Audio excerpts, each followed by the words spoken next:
see what we got here. Testing, 1, 2, 3. Testing, test.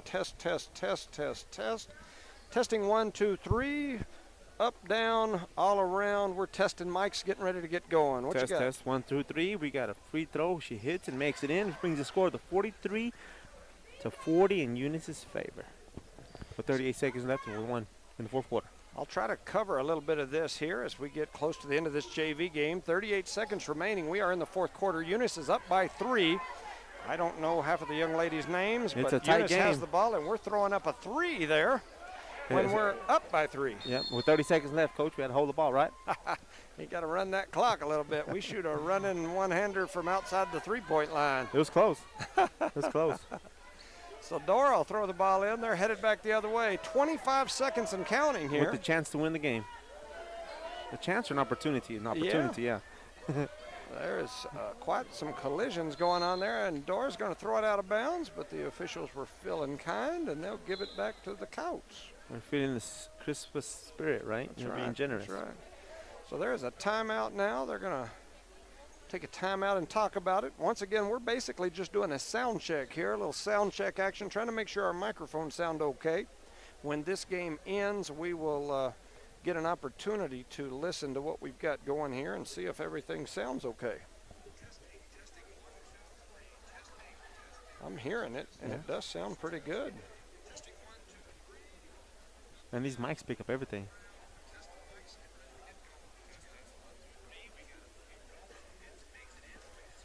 And yours sounds good too. So awesome. So it sounds like we've got good sound from our mics. We will give this game at least a little bit of coverage here, and then once this game ends, we will actually start our intro and get everything going.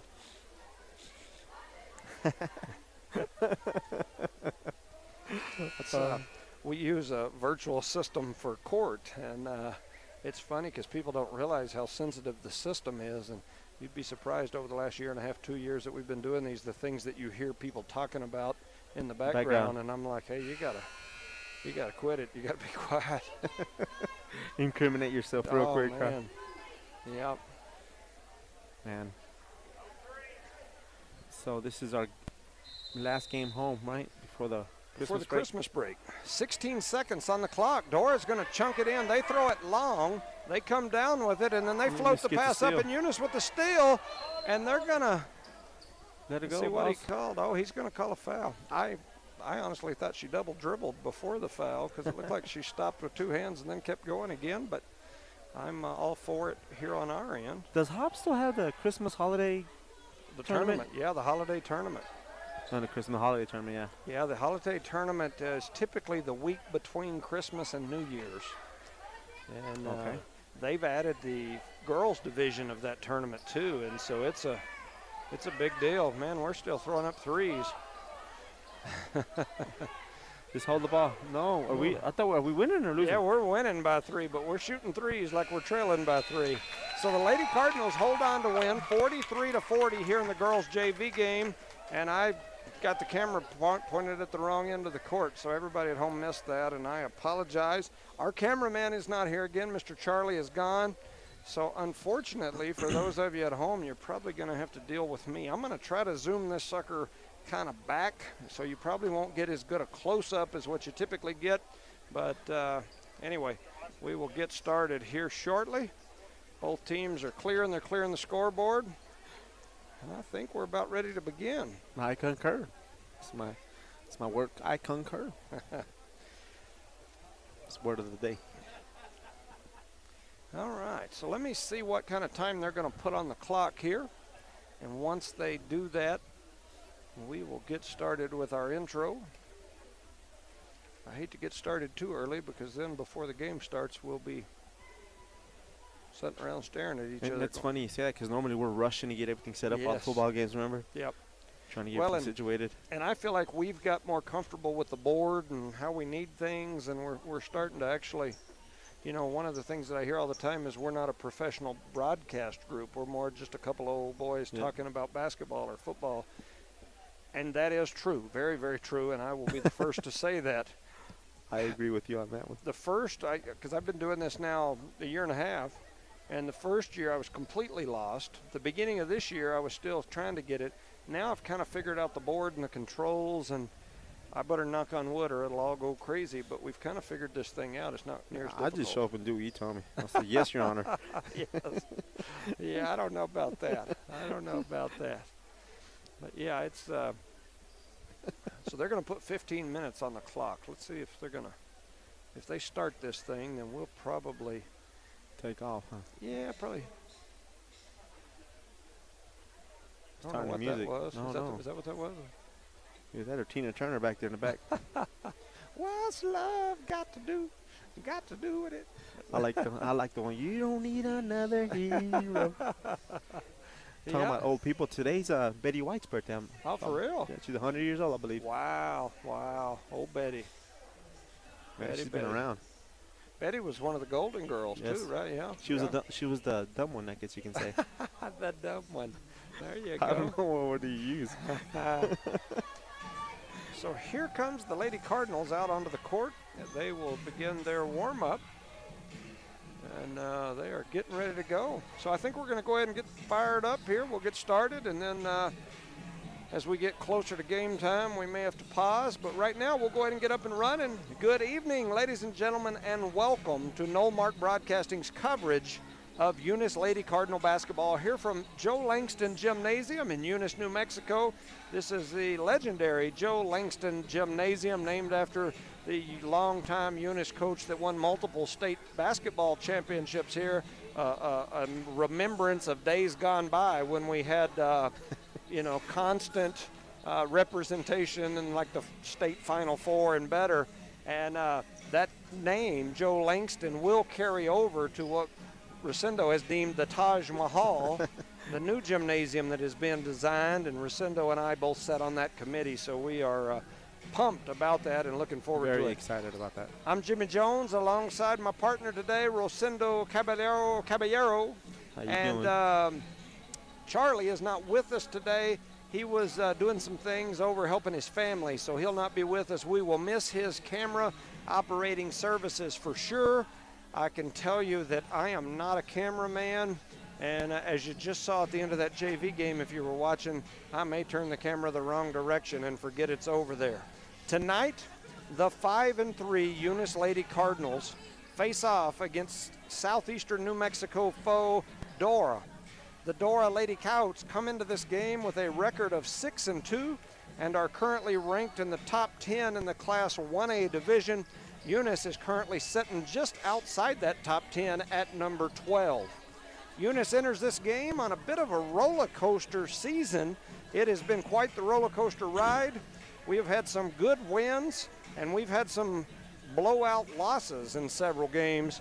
When I say roller coaster, the Lady Cardinals were beat by Lovington by 30 points just about 10 days ago. However, this week, they beat that exact same Lovington team by nearly 30 points. So an almost 60-point swing in about a week's time. That's the kind of roller coaster that we're talking about here. I mean, there's 60-point swing in a girls' basketball game. That's a huge, in about 7 days. That's a huge swing, you can say. So that is the roller coaster that we're on here. Roller coasters are typically fun and exciting. It's fun when you're up on the top of that hill of the roller coaster. It's not so fun at the bottom, at least when we're talking about trying to win competitive sports. This Eunice team is absolutely loaded, my opinion, with talent. They are young, but make no mistake, this team has some talent. In my opinion, this year's team has got the same level of talent that those Eunice Final Four girls teams had just a little less than a decade ago. They've got speed, they've got quickness, they've got some girls that can shoot the basketball, and they have gotten size. For Eunice, freshman Alina Rodriguez and sophomore Chloe Jones have almost identical scoring numbers for the season. Both are averaging nearly 10 points per game. Alina's averaging just over 10 points. Chloe's averaging just under 10 points per game. Rodriguez also leads this Lady Cardinals team in shooting from the outside, from outside the three-point line, where she's made 14 threes this season. She is also shooting over 70% from the free throw line. When she's hot, She is tough to defend, no doubt. She's silky smooth, too, when she's shooting that ball. And my mic sounded crazy all of a sudden. You sound good. All right. I hear you loud and clear, boss. See, now I've went dead. I'm not sure what's. Oh, the wire, I bet. Yeah, I bet it is, too. It's sometimes we get a little short in that wire. You're on. There we go. All right, I hear myself again now. All right. Once again, what I was saying is when she's hot, she's tough to defend. She's been a little streaky this season from the outside shooting, but she has got a ton of potential. Jones leads the team in steals with 39 so far this season. She also leads the team in assists. She also... Careful, young man. Yeah, we're going to have to send them a different direction. I know, huh? Yep, they kick one of them switches. And we're done. And we're going to be done. So next time, just tell them to go back the other way. All right. We got folks trying to climb through our table in the middle of the bleachers here. And all right, let's see. She also went to the free throw line. Talking about Jones, she's also went to the free throw line more than twice as many times as any member of this Eunice Lady Cardinal team. She attacks the basket, puts a lot of pressure on opposing defenses. Because of that, she gets to the line. The negative to that is she's only shooting like 40%, or in fact, I think it's less than that, like 38% from the free throw line. If she had made a little bit more than free throws, she'd have a heck of a whole lot more points on the year. A huge addition to this Lady Cardinals team has come at the hands of Caitlin Parsons. She was given the green light from the NMAA to play last week after moving back here. She had moved away to Texas during the slowdown in the oil industry, and now she's moved back. She is a huge, huge plus for this Lady Cardinal team. The 6'1" sophomore is long. She's athletic. She can run. She can jump. She can play basketball. And she's strong, man. Yes, she is. In just a couple of games, she's averaging nearly a double-double. She seems to improve every minute she's on the court. Against Lovington, she stole a pass down in the bottom corner on defense, took off sprinting, dribbling the length of the court through multiple defenders, and laid the ball in for two in one of the most athletic plays I've ever seen from a Eunice Lady Cardinal big person. It reminded me of former Lady Cardinal Haraya Mendoza, the way she took off down the floor. She kind of has that look. She kind of has that athleticism. Just resembles her so much in so many ways. And she's about 4 inches taller than Haraya was. Yeah. And that's why I say this team is absolutely loaded. Parsons is already leading the team in 2 games. She's leading the team in block shots. She's impressive. Senior Denise Rangel is not far behind any of those folks in abilities. Scoring and steals, she's doing really well. She's averaging almost 7 points per game and is second on the team in steals. She's also one of the top 3 leading rebounders on this team. She's as athletic as anyone. She's a huge contributor to this Eunice Lady Cardinal basketball team. Jasmine Martinez leads the team in overall rebounds. She's also third in steals and is averaging nearly 6 points per game. For Dora, they do not put any stats in max preps. Like I said before, there are some teams that don't. They feel like people will scout them. I know that us radio broadcast folks, we use that to get our information, so that's where we scout them. I really don't know much about them individually. They have numerous seniors listed on the roster, and they appear based off the size listed on that roster to have some very good size on their team. Talking about their team overall, they've only lost 2 games all season. These were close games. They lost to Logan, a Logan team that is undefeated. And, all right, a Logan team that is undefeated. I lost my chain of thought, and now I got people plugging into our power strip for their cell phone. Logan undefeated team. Yeah, let me find my paragraph where I was at here. Those losses, like I said, have come against Logan. Logan's an undefeated team that has been tearing up the competition. Dora lost by 10 to Logan in a game that was neck and neck through 3 quarters. For comparison purposes, Dora has beat Jowl this season by 25 just a couple of weeks ago. On paper, this should be a great matchup. I believe the key... You put it right over here by my foot. Right. I'm going to keep my foot here. That way nobody comes by. Those yellow cables don't have clips, so if they bump, they will come out and we'll lose the whole broadcast. All right. Once again, like I said, I don't know what it is tonight. We've got everybody wanting to stroll right through the middle of our table. We have the only power in the building, I guess. Yeah, everybody's coming up here to plug in their cell phone to our broadcast. So, once again, on paper, this should be a great matchup. I believe the key, once again, to this game, like so many, is going to be turnovers. In that first game against Lovington, Eunice turned the ball over 41 times. In the second game, they had less than 20 turnovers, and that was the huge difference. If Eunice can protect the ball today, I think they've got a dang good chance to win this ball game. If they get into one of those turnover streaks, we could be in trouble. So that's going to be key to winning this game, controlling the pace and taking care of the ball, right? I believe so. Is Dora a two-A school? No, they are 1A. 1A school. Yep. We are 2. They are 1. Dora is currently ranked, I believe as of today, they were ranked number 7 in the 1A division at this time. And we are sitting at number 12 in the 2A division. Huh. So, just by looking around the court, they remind me a lot of the Tatum Coyotes. Yes. Well, and they're both, it's kind of interesting because Tatum and Dora are, 20 miles, 15 miles apart, and they're both the Coyotes. Yeah. And they're both, about the same size programs as far as towns and stuff go. So it's crazy, how that worked out. Yeah. So we got about 4.5 minutes left on the clock before this game is scheduled to start. Once again, the JV Lady Cardinals won a close game against Dora's JV just a few minutes ago. And anyway, it was a pretty good game. It was very good. It was a good game towards the end, too. It was tough. It's a tough win for the Eunice Cardinals.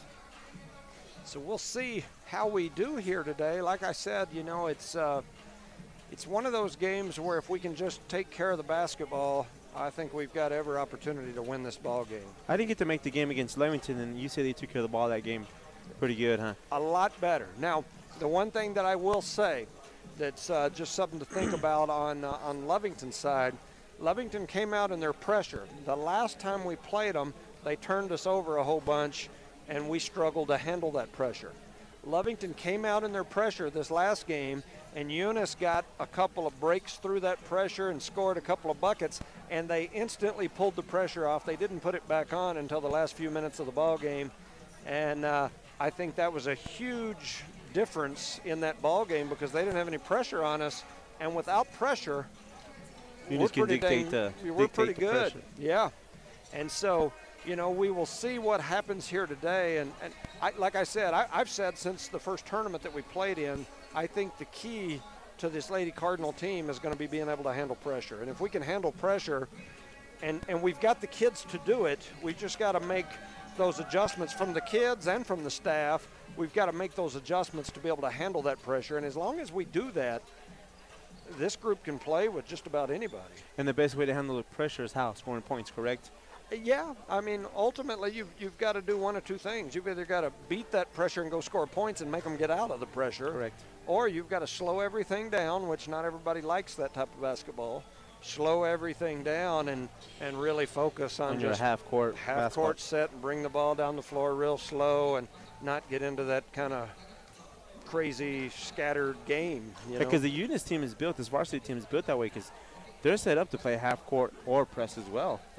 Yeah, I think either way is fine. I don't think there's a problem with either one of those directions.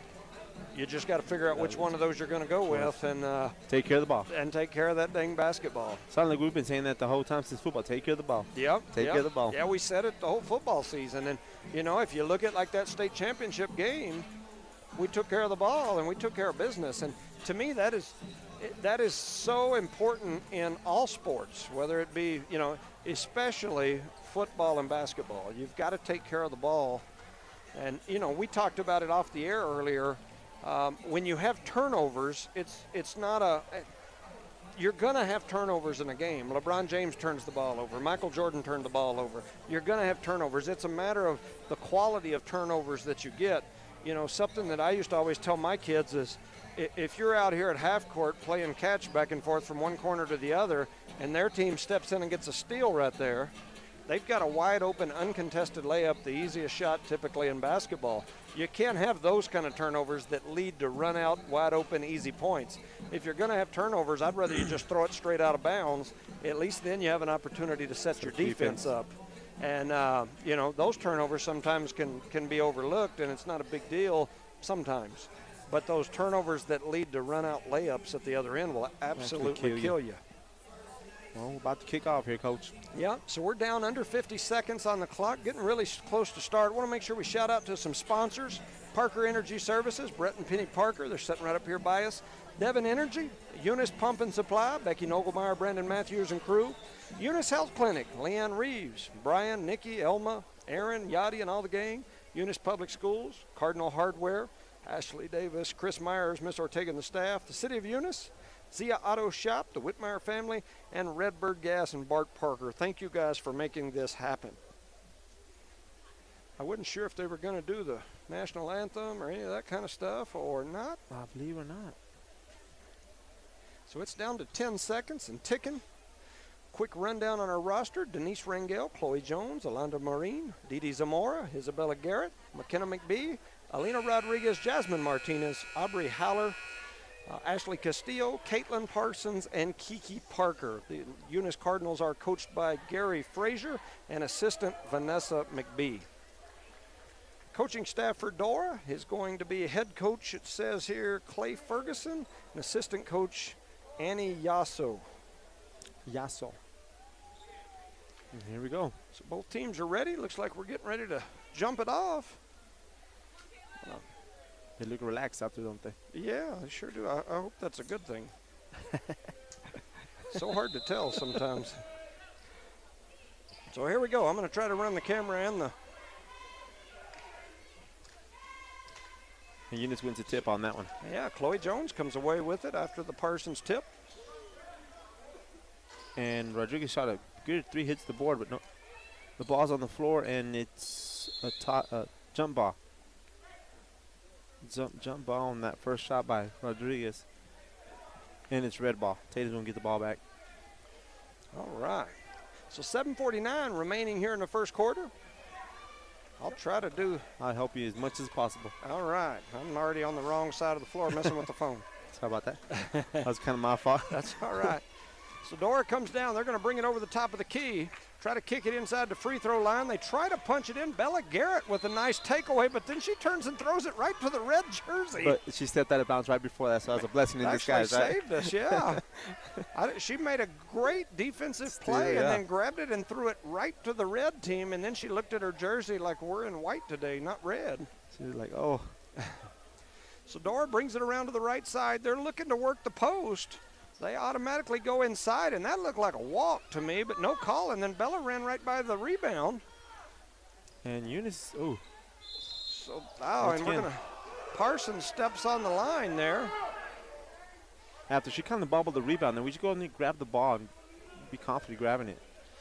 Yeah, so Dora's going to throw the ball in under their basket. They tip it back out to the outside. Now they're going to swing it out here to the right corner. They kick it down to that short corner area, and then it's thrown back out. Rangel comes away with the steal, and she's headed the other direction, off to the races. Nice two-point basket by Denise Rangel after the steal. Eunice now leads 2-0 with under 7 minutes to play here in the first quarter. And Eunice is running a 2-3 zone, correct? They are, yes, sir. So Dora swings it over into the left corner. Now they swing it back around to the top of the key. They're going to look to attack the middle. Parsons with a nice block. And she's going to be called for a foul. Looks like they're saying she got her with the body. It was a tough call right there, huh? Yeah, and that is going to be huge for us because of the size of this Dora team. We really need Parsons on the floor. So Dora's going to go to the line. Their first free throw is up, and it is good. So Eunice leads 2-1 because of the long, thick ponytail on that young lady. I can't tell who that is. It's Looks 20. like it's number 20. She misses the second free throw, but Eunice rebounds by Denise, passes it over to Rodriguez as she dribbles the ball over, throws it down deep to Bella. Bella makes a quick move, kicks it back out to Denise, back to Rodriguez for a deep three, and it's nothing but money. Rodriguez, the freshman phenom, with a nice three there. Eunice up early, 5-1, and here comes Dora back the other direction. You're setting the pace, Coach. Yes, sir. Dora brings it across. They're going to swing it all the way from the right side to the left side. Jones is applying pressure to the ball. They're trying to cross her over out there. They swing it right back to that same area. Dora swings it inside. Bella Garrett is applying the pressure. There was a big swing of an elbow, no call. A big swing, huh? They're going to swing it back this other way, and now they're attacking the middle. The ball's on the floor. There's a whole bunch of bodies down there diving around fighting for it. Jump ball. And there is a jump ball on the floor, and it looks like that ball is going to go in favor. Those girls were so tangled up they couldn't even get up. Did you see that? So I think that ball is going to go to the Lady Cardinals. Yeah, I believe it is. And Dora's going to apply the full court pressure here. So let's see what they do with the pressure. This is the part that I've said all along we've got to be able to handle. Rodriguez brings it all the way down. She's going to attack the basket, and she is fouled going in for the basket. So Rodriguez, she threw the ball in down here against the pressure. She throws it to Parsons. Parsons does a really good job of giving it right back to her on the cut. She went the distance after that, took it all the way to the basket, and was fouled going up. I wasn't really that much pressure from Dora, was it? You know, if that was their pressure, we did a great job of breaking it. Yeah. So I like how you said that, sir. So let's see. We've got a substitution here. McBee comes in. Rangel goes to the sideline. Rodriguez misses 2 free throws. That is highly unusual for her. She shouldn't have fouled her. A little ticky-tack foul. Rodriguez run in and reach, so she's going to be called for the reach foul early. So Rodriguez and Parsons both pick up one early here, and both of them weren't real good fouls. We don't need those folks in foul trouble. Start the clock, please. So I guess the issue was the clock had not started. What's he saying? 2-5, 5-2. Yeah, I don't know. He threw some gang signs up. I don't know. Yeah. It's been a while since I've retired. So 5:35 remain here in the first. Eunice stepping out and putting on the pressure. And they are going to call a foul on McBee here, I think. Yes, they did. They called a foul on McBee out here on the side. He's been on that whistle a lot the last 2 seconds. He is. So 5:34 remaining here in the first. Eunice still out trying to put some pressure on. Here comes a steal by Parsons. Parsons headed the other way on the run out. She lays it up and misses it. Jones with the rebound, and she gets fouled going up. So he's going to call the foul from the other end. There is an official right there by it that made no call. The official trailing that was all the way back at half court made the call. I like the call. I agree with you on that one. But, you know, it's always interesting when you see those called from the opposite end of the floor. So Jones will go to the free throw line for her first free throws, and she slams that one off the glass and no good. She slammed it off the glass. Man, she threw it up there mighty hard. So she goes back to the free throw line for free throw number 2. That one looks a little better, and it's in there. So Jones makes the second free throw, and here comes Dora back the other direction, wasting no time. Eunice up 8-1. I'm sorry, 6-1. So a shot up by Dora. It's no good. Jones comes down with the rebound. She's going to flip it ahead to McBee. McBee can't get to it. Don't save it. It would have been Eunice's ball. But Jones runs down and catches it out of bounds. That was a good thought leading her that far up. She was hustling down the floor, but couldn't get to it. So anyway, 5:10, clock is ticking. It's 6-1. Here comes Dora back the other direction. They swing it out to the left side. They're looking to try to push it in. You can tell that is their goal, is to work that little high-low inside area. So that's what they're trying to do. We'll keep an eye on that as the game goes on. They swing it around to the right side. The shot goes up. It is no good. Parsons comes down with it. Almost, she does throw it away. It bounces off the official. The official was doing the do-si-do two-step. Trying to get out of the way. You're like a bullfighter out there, didn't he? What is that song? I'm going to do my two-step, I'm a cowboy boogie. However that song goes, that's what he looked like over there. So they kick it ahead to McBee. McBee on the run out. She stops, kicks it back over to Parsons. Parsons to Jones. Jones to Rodriguez. Rodriguez for 3, and it is in there. Downtown, Leroy Brown. Rodriguez for another 3. That's 2 so far, right? 2 yes, for sir. The first quarter. She had this type of start the other day against Lovington, and it completely sparked our team. Rodriguez is a player, as I've mentioned before. And it's 9-1. I mentioned it last year, all year, when we were sitting up here doing these broadcasts. I said, we've got the best basketball player in the entire school on the 8th grade team, and they didn't move her up. I have no idea why. I'll never understand that. She won't make me understand it. She was down there in junior high games last year scoring 30-plus points a game, and I'm going, why do we have the best basketball player in the team down there playing junior high, or in the school? Cool. And she has come out this year and done a fantastic job. She can shoot the ball.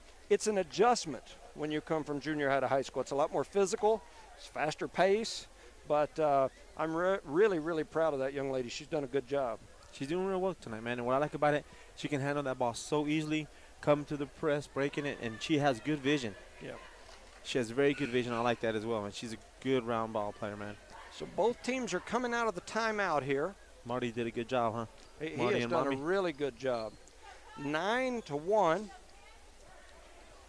That pole's right in the way, huh? You can't see that 9? Yeah, I have to lean, and over here the goal's in the goal's way. away.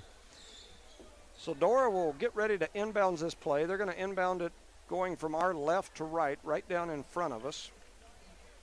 I'll pull that back just a little bit. It's a little hard running that camera than the score over here, trust me. Yeah, so here comes Dora. They're going to swing it out to the left side. A lot of pressure by Jones out there. Don't want to pick up any fouls. And a great play by Parsons. And Dora catches the ball out of bounds, yes. There for a second I thought they were going to give it the other way. Yeah, me too. I was about to get like a little jerk in my neck. Like some put kind your of mic on mute, huh? So here comes Jones. Jones cuts through the middle. She's looking to swing it down the floor. She gets it to McBee. McBee fires a pass right between Parsons and Garrett. And they both look at each other like, who was that for? It was a great pass if only one of them had been there, but with both of them being there, I don't think either one of them knew who it was to. I don't know that that's McBee's fault, though. The pass looked pretty dang good. I would have been selfish and just grabbed it if it was me, but yeah. Oh, well. So here we are back the other end. Looks like Dora's going to sling that ball out of bounds, and that'll be another turnover for the Lady Coyotes. And Eunice is putting the pressure on them. They're playing very well right now. So they kick it ahead to Parsons. Parsons. Oh. I thought I was going to call a walk on that. I did too. I'll take the foul instead of the walk. Yeah. So McBee brings it across. She's going to swing it over to Jones. Jones back to Rodriguez. Rodriguez pump fakes, goes through. It looked like she got fouled. No call. No, don't pick up a foul right there. I'm trying to talk Parsons out of a foul. They're headed back the other directions. Dora has it at the top of the key. They're going to swing it over to the left side. Looking down low. Jones tries to step in and get a steal. I thought it was a steal. I ain't going to lie, man. And we've got, they're going to give it to her. So that ball, after Jones stepped in and deflected it, gets knocked out of bounds by Dora. So the ball will be in the possession of the Lady Cardinals. I just read one of your texts. Oof. The score was backwards on this app you have. Well, for those of you out there, Resendo has got my phone, so don't be telling me that I'm cute or anything, sending me good messages, because you will be messaging Resendo. He's running the score app today. Well, you got to tell him like that, man. I fixed it. Thank you for the text, whoever that was. I'm doing the Charlie score, or the camera here, and he's running the app. Uh-oh, Dora with the steal. They're going to swing it out and head the other direction. So Dora with the ball at the top of the key. They swing it over the left side. They shoot up a three, and it buries nothing but the bottom of the net. And Dora is not wanting to lay down and die, for sure. Oh, get that ball, guys. I don't know what that was. I've never seen so many passes that go by people that we just look at like, who's that coming to? Yeah. When you throw a pass anywhere near me as a youngster, I'm going to catch it and go shoot. And people be saying you're a ball hog. I think that's what coach is hollering at him. Hey, y'all guys, get the loose ball. Yeah. So... Anyway, so now Eunice and Jasmine came in the game there. Yeah, and they're taking out Jones and Parsons. And so we've got two of the starters that go to the bench. We'll see how this plays out. In fact, is there three? I think there's three starters out right now.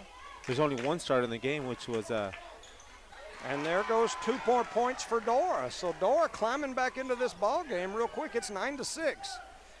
Rangel trying to bring the ball across half court. She fires a pass cross court. It gets deflected by one of the Dora arms and goes out of bounds. Man, it was a good thought, but that's too far of a pass. Yeah, long cross court pass through traffic.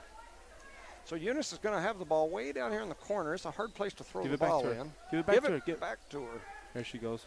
So they give it back to Rodriguez. Her three is up. It is no good. Rangel comes down with the rebound. Her shot is up, and it is no good. And Dora saves it on their own side of the court. And now we're headed the other way. They fire a pass right over Garrett's head, and it goes right to the Dora Lady Coyotes. And then we're going to foul her, and she's going to go to the free throw line. Who's the foul on, Jasmine or Bella? On Jasmine.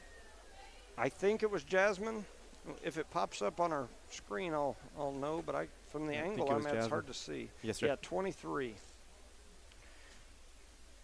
So Dora will go to the line for a pair of free throws. The first one is up, and it is good. And just like that, 7-9, Coach. Yeah, and that is number 10. So that's Faith Hasso. She is at the free throw line to shoot another one. It's 9-7. Dora climbing back into this ball game. Her second free throw is up, and it is no good. Jones down there battling, comes away with the rebound. She kicks it out to Rangel. Rangel headed the other direction. She gets it back to Jones, and now we're going to slow it down a little bit. Jones over to Rangel. Rangel over to McBee. McBee with a three. It's up, and it is no good.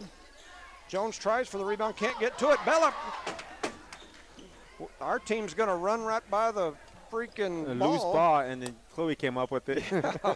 It's like we just run right by the ball as the ball's bouncing down the court. It's the hot potato. Nobody wants it, Coach. So they kick it back to Rangel. Rangel's shot is up, and it is no good. Dora comes away with it. With 1:40 remaining here in the quarter, it's 9-7. Oh, good job, Jasmine, coming back on that.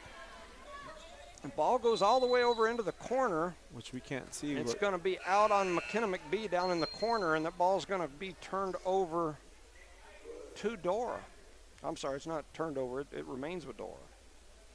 So Dora will have the ball on the baseline to throw it in. Oh, good Parsons steal. with a good steal. On the inbound play, look back, look back. Oh. Man, sometimes I feel like an air traffic controller. I need to get out there and scream and holler a few things. Jones with three. Ooh. It's up and no good, but McBee comes away with the rebound, and her shot is up and no good, and now we're running out the other way. Jones outruns the pass, so she steals it down at the other end. So here goes Jones headed the other direction. She throws it over to Jasmine. Jasmine's shot is up, and she is fouled on the shot, and that'll send Jasmine Martinez to the free throw line. Man, a lot of running back and forth on this game, man. Man, fast-paced. And it's only 7-9. Yep. Whew. So Jasmine Martinez will go to the free throw line. Number 23, the junior.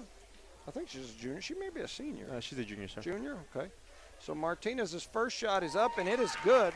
You know, we mentioned it before. She has kind of a funny hitch in her shot. But, you know, she actually shoots the ball really well from the free throw line. It doesn't look normal, but it goes in, and the ball in the air looks pretty nice. And then I mentioned that, and then we throw up an air ball. But anyway. You've seen the jinx people, you know that. I mentioned that the other day when Rosendo was doing the broadcast, when Charlie was doing the broadcast with me. So here comes Dora. Eunice in the full court pressure. We got somebody back here behind us. Got to rotate over and cover them for sure. Dora breaks the pressure, gets the ball into a half-court set. They swing the ball from the top of the key back over to the right side. McBee's in there battling, and there is a jump ball. Good job there by McBee. Fortunately or unfortunately for the Lady Cardinals, possession arrow is in favor of Dora, so Dora will throw the ball in out here on the side. With 52 seconds left. So we throw it in up here near the half-court line. They throw it in down to the block. Nice move. Parsons with a partial block there, but Dora comes away with it, and Rangel rips it away, and there goes Rangel off to the races the other way. Ooh. She tries to stop and pop. Look behind you. Jones throws it across to Parsons. Parsons back over to McBee. McBee pulls up, and her jumper hits nothing but the bottom of the net. A nice jumper there by the freshman McKenna McBee. Dora wastes no time coming back the other way, and they're going to throw that ball out of bounds. Oh, and they're giving it to Dora. Yeah, I thought it was tipped, but. So a very interesting call there. Okay, so here goes the ball inbounds. Dora with the ball. 20 seconds remains here in the first quarter. That ball's deflected off a Dora player, and she steps out of bounds. The old saying, the ball don't lie. The basketball gods were in our favor to pay us back for that one. We got 17 seconds, Coach. So Dora stepping up to put on some full court pressure. Eunice going to throw the ball into Jones. Jones, don't know why, but she swings it to Parsons. Parsons does a good job, getting the ball down the floor. Her shot is up, and it is no good. But here comes Dora headed back the other direction. And Rangel with a nice steal. She's going to chunk it long, and it will not go in. At the end of one, the Lady Cardinals lead 12-7. Man, there's a lot of action in that quarter. A lot of missed balls played on the Eunice, and also Tatum had a lot of turnovers. Dora. And luckily we got all the other turnovers. All right, so want to make sure we shout out to sponsors here in this break. Parker Energy Services, Brett and Penny Parker. We'll swing this around. We'll do like Charlie does, and we'll get them on the camera a little bit over there on that end. They don't like that camera all the time, but we'll get them some camera time. They're down here. They're sponsoring us and helping us out. They're also keeping us updated on things we should say or not say over here. Devon Energy, Eunice Pump and Supply, Becky Nogelmeyer, Brandon Matthews, and crew. Eunice Health Clinic, Leanne Reeves, Brian, Nikki, Elma, Aaron, Yachty, and all the gang. Eunice Public Schools, Dwayne Haynes, Cynthia Sims, Rosendo, Matt Coy, Kenny Reed, Ashley Davis, David Gallegos, and all the staff. Cardinal Hardware, Ashley Davis, Chris Myers, Miss Ortega, and all the gang down there. City of Eunice, Zia Auto Shop, the Whitmire family, Redbird Gas, Bart Parker. Thank you guys for making this broadcast happen. It's fun, huh? At least his AC is hitting us like to a football season, right? Yeah, we've got a little bit of AC. You know, the last game that we were here, that AC was blowing on us, and it wasn't very cool. It wasn't very warm. So Charlie and I were up here with jackets and stuff, shivering. So today the AC's on again, but I'm a little warmer today. I don't know why. You wore layers, right? Yes, I do have definite layers. I have my layers on, I'm not gonna lie. So Eunice will throw the ball in here to begin the second quarter. They've got Rodriguez, Jones, Rangel, Parsons, and Garrett on the floor. That three-pointer was up and no good. Parsons with the rebound and the putback, and it is no good, but then it's deflected out of bounds. So Caitlin Parsons, the 6'1 sophomore addition to this Lady Cardinal team. So here goes the inbounds play. They throw it into Rangel. Rangel swings it around to Jones.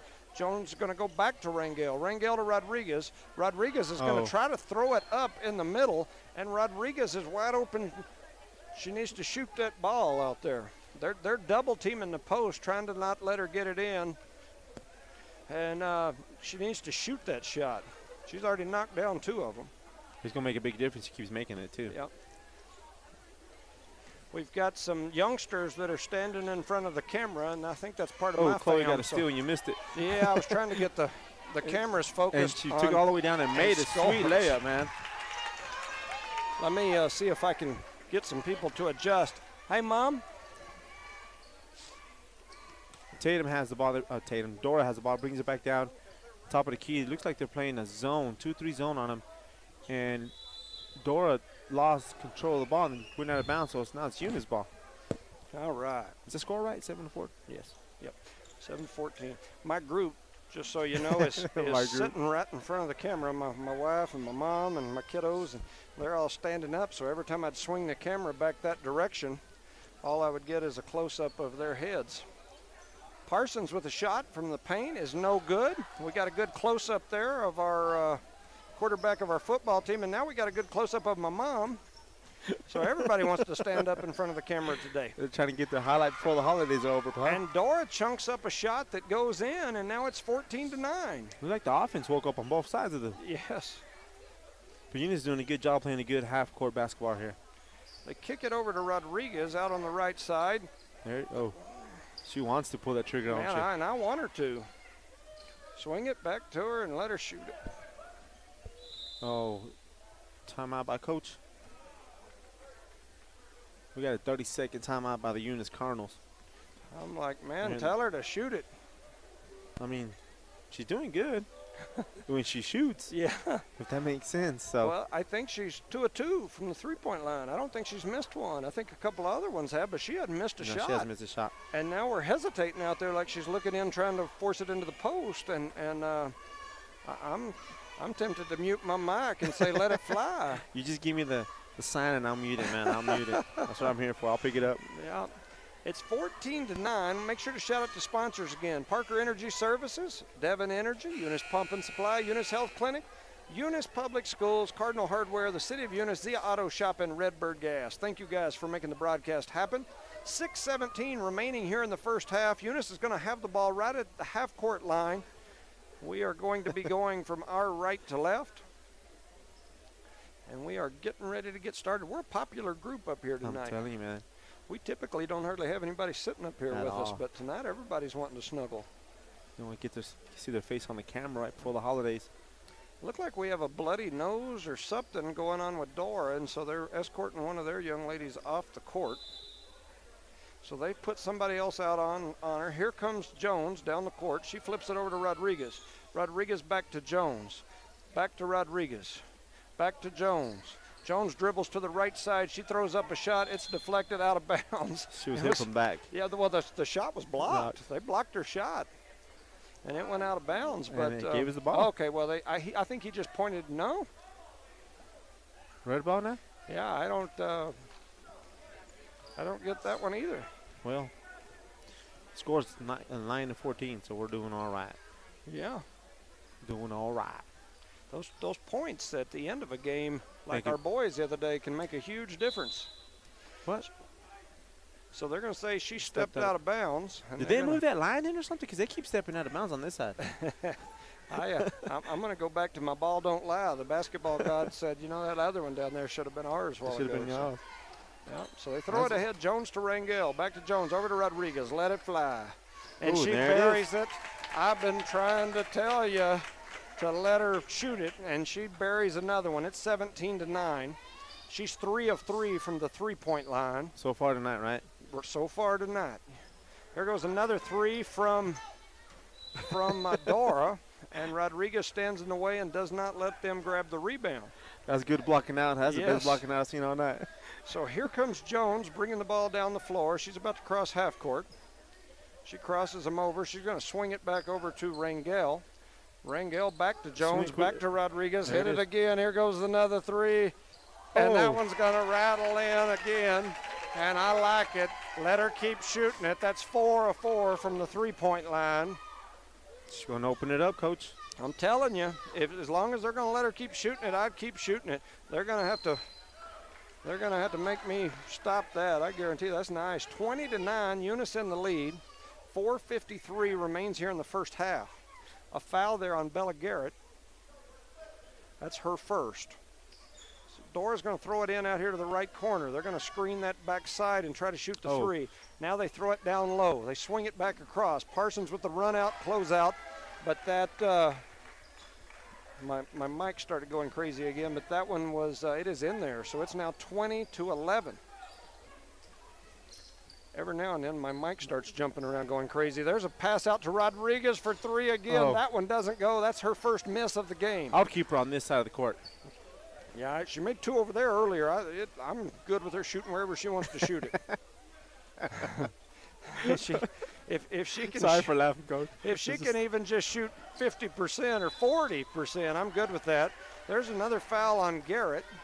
Was it on Garrett or number 10? I thought Garrett, but I may be wrong. No, she's going to give it. He gave it to number 10. So that's going to be 2 on her, I believe.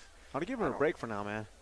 Because that's 2 fouls in the first. The problem is when they took her out a while ago, Dora scored like 4 quick points. This Dora team is not small. And so she's our size down there. And she makes a difference because they're trying to put the ball. Dora is trying to put the ball down in the post. Mm-hmm. Yep. And Garrett does a good job. We'll see Parker. They put Parker in. Parker's long, too. We'll see if she can get down there and play some defense on this defensive end. Parker and Jasmine back in, I believe, huh? Mm-hmm. Martinez. So there goes the next free throw. Is up. It rattles off the top of the backboard and then goes in. So here we go the other way. Rodriguez kicks it out to Jones. Jones over to Rodriguez. Rodriguez back to Jasmine Martinez. Martinez back to Rodriguez. Rodriguez back to Jones. Jones swings it back to Rodriguez. Rodriguez for 3. That one doesn't go in. Jones has the rebound. Jones going to follow Rodriguez down the middle. Her shot is up, and it does everything but go in. And I don't know why, but it didn't go in. And My mic is losing it again. I'm not sure. I was trying to. Move Okay, it. I hear me again. Okay. Yeah, we've got shorts in our little box, and every now and then you can be talking, and We'll all of cut a out, sudden huh? I just cut out. I hear it go, and then it's gone. Sound like somebody clearing their throat. So Jones's free throw is up, and it is no good. The Jones household has struggled this last probably week at the free throw line. So Parker's going to jump back in here into the lane. Martinez going to step out toward half court. Chloe Jones back at the free throw line, takes a couple dribbles. Her shot is up, and it is good. So that makes it 22, I believe, or 21? Okay, 21-12.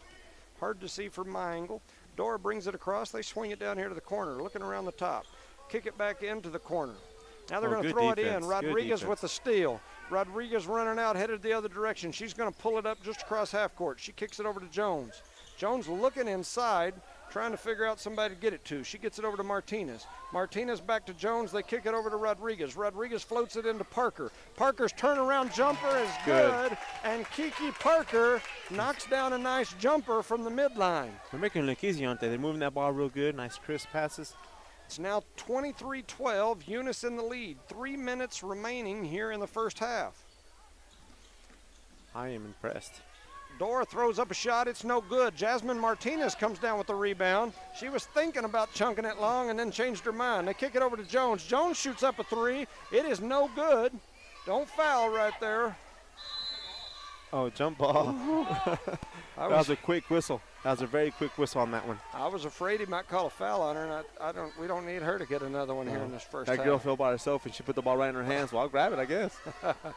So here comes Eunice putting on the pressure again. They've got the full court pressure. Jones tries to jump in and get the steal, doesn't get it. Woo! Looked like she almost drug that pivot foot, but they get it across the midline. They kick it over here to the right side. That's number 23, which is Ramirez. Ramirez throws it inside to number 20. That's Dillard. Dillard trying to get it down the baseline to number 5. That's Rodriguez, and she throws the ball out of bounds. She wasn't able to handle it. Came out of bounds on her. So a substitution here coming for Dora. That's number 13. That'll be Tapia. Tapia comes in. Rodriguez has a seat. 23-12 in Eunice favor in the second quarter. Eunice Jones will bring the ball across half court. She throws it over to Rodriguez. Rodriguez back to Jones. Jones back to Rodriguez. They kick it into Garrett. Garrett kicks it out to Rodriguez. Rodriguez for three, and it is no good. Jones tries for the rebound, doesn't quite get it. And here comes Dora back the other way. That's number 10 at the top of the key. That's Hasso. Hasso throws it down low. They float it across the middle, and then they're going to get the foul and the bucket, so that'll give them a chance at a three-point play here. Who's the foul on? I couldn't tell if they called it on Parker or Jasmine Martinez. We'll see here in a minute. Let's see, number 3, that's Kiki Parker. So they call the foul on Parker. They also sub Jones. Give her a break right before halftime? I guess. She had just came back in off the last rotation because a while ago her and Parsons went to the bench at the same time. So we'll see what happens here. So Dora knocks down a free throw. It's now 23-15. Dora not going away. They're staying within 8 here. So Rangel throws it over to Rodriguez. Rodriguez back to Rangel. Rangel back to Rodriguez. They float it into Garrett. Garrett tries to put a move on it. She does, and she's going to get the and one. Bella Garrett puts the ball on the floor, dribbles around the defender, lays it in, gets fouled. That's a huge play right there for her. That's a huge play. If she can get to where she can do that right there consistently, that changes the whole complexion of this team. Then you have 2 big threats in there. Yes. That was beautiful, wasn't it? Yeah, great job there by Bella Garrett. It's 25-15. Eunice up 10, 1:45 remaining in the first half. Bella Garrett, the senior, will step to the free throw line here. And I don't know if I should say it, and I won't until after she shoots. It'd be a lane violation if you don't. Oh. That is a lane violation, so I'll say it. She has shot the ball really well from the free throw line. I just compiled all the numbers today for all the kids, and she has got a very high percentage from the free throw line. So she should make this one then, right? I'm banking on it here. I hope my bank is doing well. There it is. Oh. Well, I guess I shouldn't have been banking. What's going on here? Was that an inverted whistle?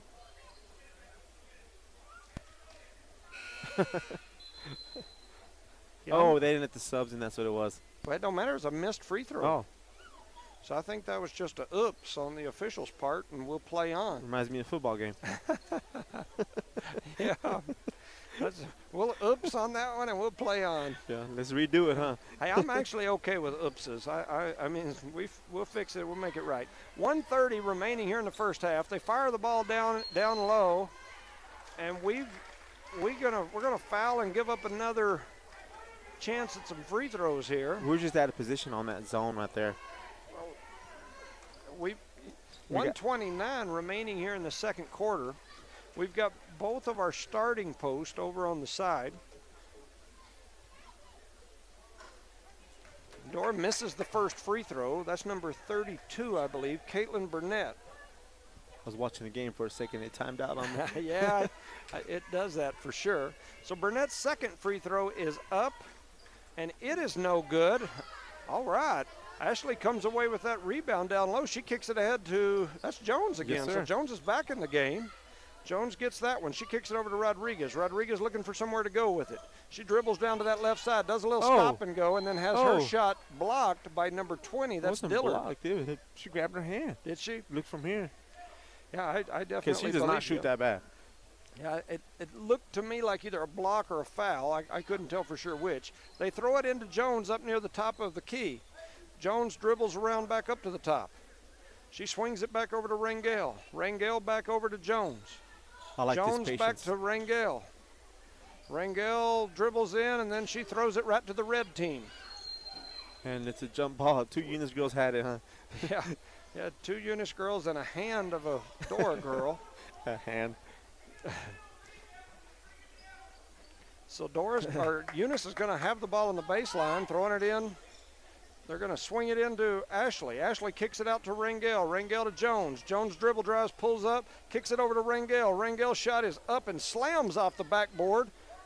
Dora going to come away with it. They're trying to push the pace here. Dora gets over the half-court line. They throw it over into the right corner. Pressure by Kiki Parker. Ashley's on the ball. Ball goes up, and it is no good. And we foul again. But Dora comes away with it. We give them 2 second chances down there, and on the second one, we foul. 45. And so that's 2 fouls on number 45, and she's been in the game about 30 clock seconds. And fouled the same person, too. Yes, so we're sending the same person to the free throw line, and she this made time that she one. buries it. That is Caitlin Burnett, number 32. So we fouled her 2 straight trips down the floor, sent her to the free throw line to go to the free throw line. 25-16. She makes the second one. She adjusted real quick, didn't she? Yeah, she missed them both the last time. Makes the second one that time. And there was a sub there waiting. We forgot to get her in again. You know, we've mentioned we've got a new group running the table. From years past, we always had the Hobbs family down there running that table, and we don't have that group this year. So I'm not saying they're doing a bad job. It's just taking them a while to get the hang of things like that, where you blow that horn as soon as that net or the ball goes through the net. Well, what I don't get, it was 2 free throws. They usually let him in off the second one after the first one. So they swing it back over to the top, back over to Jones. Ooh, almost a throwaway there. Gets it back to Rangel. They float it down inside, and Garrett throws it away.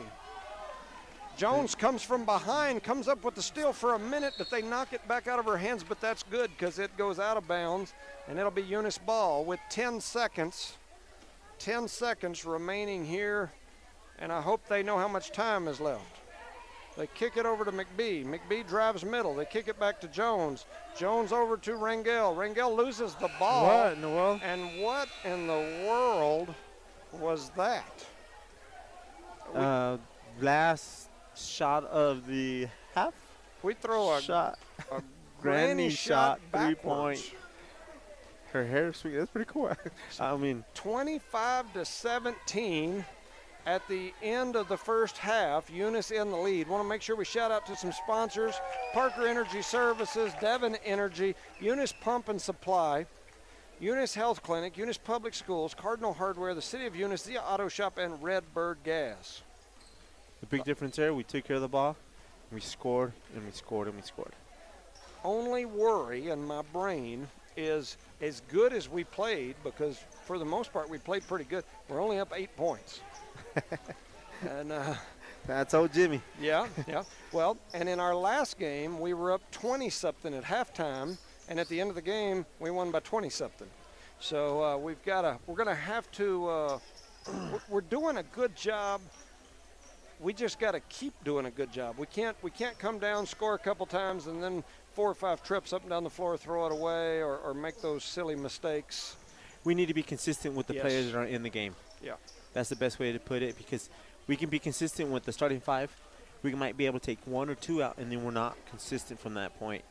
So we just need to be consistent throughout the game, and we should be a little bit more victorious, I guess you could say, right? I don't know. Yeah, we'll definitely see how this second half goes. We look good. This is not a bad team that we're playing right here. Like I said, they're 6-2. They're ranked number 7 in Class 1A, and we're ahead of them. We're ahead of them by 8 points at halftime. And what I like about it, they're doing a great job once you get across the half court offense. They're slowing the ball up. They're making good passes other than the last 2 minutes of the quarter, but they're doing a good job controlling the pace, you can say. Alina Rodriguez, I've been talking about it since the very first. In fact, I was talking about it last year. You can go back and listen to the broadcast last year. I was saying move her up. And everybody just, typical response to the Jimmy statements is, that guy just. That guy's crazy, you know what he's talking about. And now we've got a young lady who I would guess, I could be wrong, but I would bet you that she's leading the district in scoring at this point, not just the team. I bet you she's leading the district in scoring, and I would almost bet you she's leading the district in 3-point shots and 3-point percentage. She's just a ball player. It's what she does. It's who she is. Marty and them have created a beast, so to speak. She plays all year round. I mentioned it at our first game, pregame that we did down in Jal. She went during the volleyball season. She was going around and playing AAU ball and doing all these showcases and tournaments. She went to a big showcase up in Albuquerque. And with all those big schools, all of the Albuquerque schools, all the Rio Rancho schools, and she won the high school division 3-point shootout up there. The girl can shoot the ball, and she is a ball player. There are certain parts of her game that still need some work. She's a freshman. She's got a lot of time to work on those, and trust me, she'll put that work in to continue to improve those parts of her game. But shooting, she can shoot the dang basketball. I was compiling numbers today, and I've got all the stats for this Eunice girls team so far this year. She is shooting from the 3-point line right now. She is shooting she's 14 of 56 coming into today. So she's shooting about 30% from the 3-point line. That's pretty good. At one point I had looked at some numbers many years ago back when I was coaching, and people like Michael Jordan didn't shoot, that type of percentage from the 3-point line. Being a freshman in high school. And she's a freshman in high school. So she's a dang good player. She can shoot the basketball. And, I've got a kid down there playing, and I can tell you I would rather her shoot it every trip down the floor than anybody else on the team, just because her percentages are what they are. And, you get that ball to go in more than the other team, and that's how you win ball games. So you want to put it in the game, right? Yeah, you want to put it in the hands of the girl that has the best percentage chances to put that ball in the hole. And so I'm not saying that the other young ladies shouldn't shoot. That's not my point. I'm just saying when she's open, she needs to shoot it. She should have the green light. Yes, absolutely. No, I was showing you because you had some text. Oh, okay. It's the broadcast stuff, and it looks like everything's good. Okay. So what happens on our broadcast, just so you understand, like the Nomark Broadcasting, they have the Hobbs games, they have Lovington games, they have Tatum games, but they've also got stations and whatnot that they own specifically in Arkansas. So it's kind of neat for me because a lot of those schools that they cover over there are teams that I used to play in high school when I was a youngster in Arkansas. So I'll see their schools pop up on there. This game's about to begin in Arkansas. And I'm like, that's kind of cool. And so anyway, Nomark has stations over there as well, and they cover those games too. So one more shout out to sponsors. Definitely got a little more time here. Got about 5 minutes left in the half, but I want to shout out to Parker Energy Services, Devon Energy, Eunice Pump and Supply, the Eunice Health Clinic, the Eunice Public Schools, Cardinal Hardware, City of Eunice, Zia Auto Shop, and Redbird Gas. We want to thank them for allowing us to cover these games. All the sports of Eunice, huh? Yep, yep. Thank you. They make this whole thing possible. You know, and you've also got to thank folks like Rosendo and Charlie that get up here and agree to do this stuff. You know, Rosendo mentioned earlier, we were talking about the station. And the station, Aaron and that group over there, they are great to us. They treat us well. You know, they're real supportive of what we do.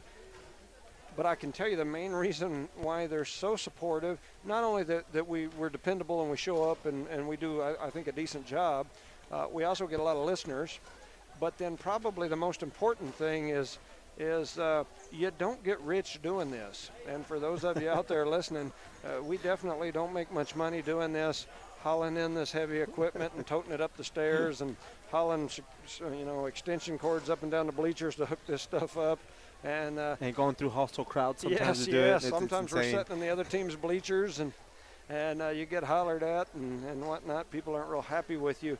This is not it's not a high-paying job. It's just a job that people do that typically enjoy sports or supporting the community. So thank you, Rosendo and Charlie, for doing this stuff. And you know, I'll thank myself a little bit too. But oh yes, there's so many people that like sports but don't want to do this, or there's people that, you know, that might be interested in doing this but don't understand the games.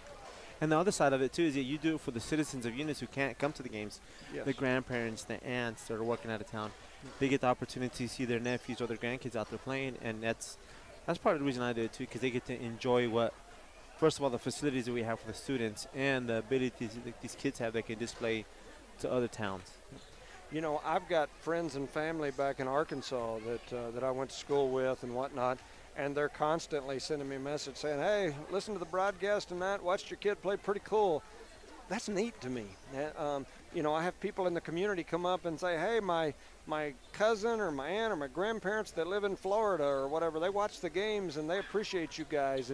And so it is just neat that, you know, I would have loved when I was in high school to be able to, my old friends in Arkansas, to see me play here or vice versa. You know, or my family that lived out of state or away. You know, my brother was in the military when I was young, and, you know, we've had some people, especially in our football games, in the middle of games where we're getting messages from Japan or other countries, people saying, hey, we're watching the game, we're in the military and so, and shout out to you guys. And so, you know, we appreciate that, and it's just a really neat thing to be able to do. So. And you also got to have tough skin, man, because there's people out there when you say something in the heat of the moment and during the game and, oh, my gosh, did I just say that? And it's both sides. You also say great things and you didn't realize you were saying that. So it's, you know, as the time has went on, that I've been sitting up here, like I said, about a year and a half or so now doing these, I've had people get mad at me for things that I said. I've had coaches get upset with me for things that I've said. I've also had, this year, while we were doing football especially, I received letters from other states, from people in the community, from senior citizens that would send letters saying, thank you, this is really neat, we really enjoy it. And so we you know, we try to make it fun, try to make it entertaining, but at the same time, we're two Eunice Cardinal fans sitting up here. We've both got kids playing, and so we get a little excited every now and then. And sometimes we have to censor ourselves from screaming. Yes. Holler, what are you doing? And I'll reach over there and push a button, and sometimes I'll push the wrong button. And so and anyway. that goes out to the sponsors, man. Thank y'all very much for letting us come up here and be clowns or professionals or announcers, whatever you want to call us. We'll shout them out one more time. Parker Energy Services, Devon Energy, Eunice Pump and Supply, Eunice Health Clinic, Eunice Public Schools, Cardinal Hardware, City of Eunice, Zia Auto Shop, and Redbird Gas. I see that thing flashing. Once again, I think that box is just old. It's got some shorts in it, because it looks to me like everything's going good, and I'm hearing you clear, and that's your light that's flickering. All right, then. So we're getting ready to start the second half. Dora will be throwing the ball in. Eunice is getting up here. Eunice in the white, the home white. Dora in the away red. Eunice putting the full court pressure on him at this point. Dora struggling to get the ball in. They throw it in. Jones with the steal. She rotates heads to the basket. Her shot is up, and it is good in traffic. Jones with two. Eunice putting the pressure on again. Dora breaks the pressure, gets it down to the top of the key. They're looking to fire it in. They kick it out to 23. She swings it over to the top. Out to 5. That's Rodriguez. Rangel jumps in, and she steals it, but then she gives it right back. But she was blocked by number 10. Yes. When she went up for that shot. Can you unlock the phone for me, so I can keep the score? Yeah. Or you just give me a code, either or. No, I'm joking. It's real simple. It's Michael Jordan, Michael Jordan. Oh, okay. So you can remember that. Jones brings it across the half court. 7:30 remaining here in the third quarter. Jones over to Rodriguez. Rodriguez back to Jones, and then she feeds Parsons. Parsons goes up strong, and she gets fouled, headed to the rack. She's going to go to the free throw line and shoot a pair. That was a good, strong, solid move to the basket. And that is a big foul, too, because that's probably their best post player from Dora. Now has 3 fouls just seconds into the second half. Parsons steps up, and she buries the free throw. Great job there by Parsons. I have preached about this young lady since practice started and how important it would be for her to get to play, and it is neat to see her out there. Parsons' second free throw is up. It's off the back of the rim. A battle in there by Bella Garrett. And Bella bounces off the back of her noggin on the court. You know. And she gives a thumbs up to coach. She's good. Yeah. Was that a jump ball or a foul? If she's good, she needs to get her hands off her head and quit acting like it's hurt, because they're going to take her out if she's grabbing that head. They are. Yep, there she goes. She's headed out of there. And Eunice keeps the ball underneath their basket because they call it a jump ball, I believe. Yep, and Dora had got the ball to start, so here we go. We throw it into Parker. Parker over to Jones. Jones's 3 is up, and it is no good. Parker battling in there for the rebound, and Parker goes up. And Parker gets a good rebound and putback, and she gets fouled. She's going to go to the free throw line. Eunice is rebounding on the offensive side. That is a very, very good job on their part.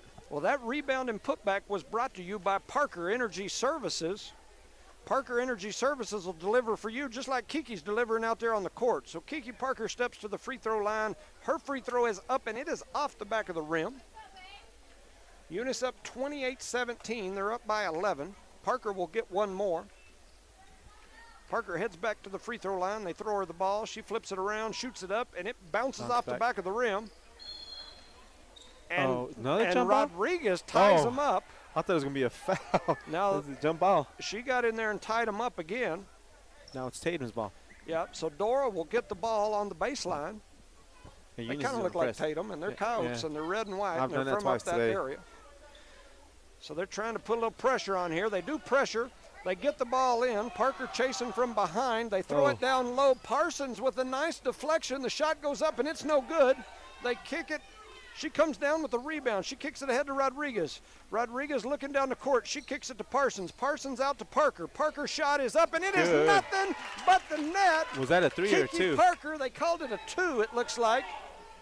It's 30-17 on the scoreboard. And Denise Rangel is headed the wrong direction. Went the wrong direction. She stole the ball from Dora and dribbled half the court to go shoot at the wrong goal. And everybody in the stands, all the team was stop. Man. And then she walked, right? What's crazy is how are we going to end up? All right. So Dora will throw the ball in under the Eunice basket. Kiki Parker does a good job deflecting that ball out of bounds. Why did they put the ball out over there? I have no idea. Okay. It worked out good for us, though.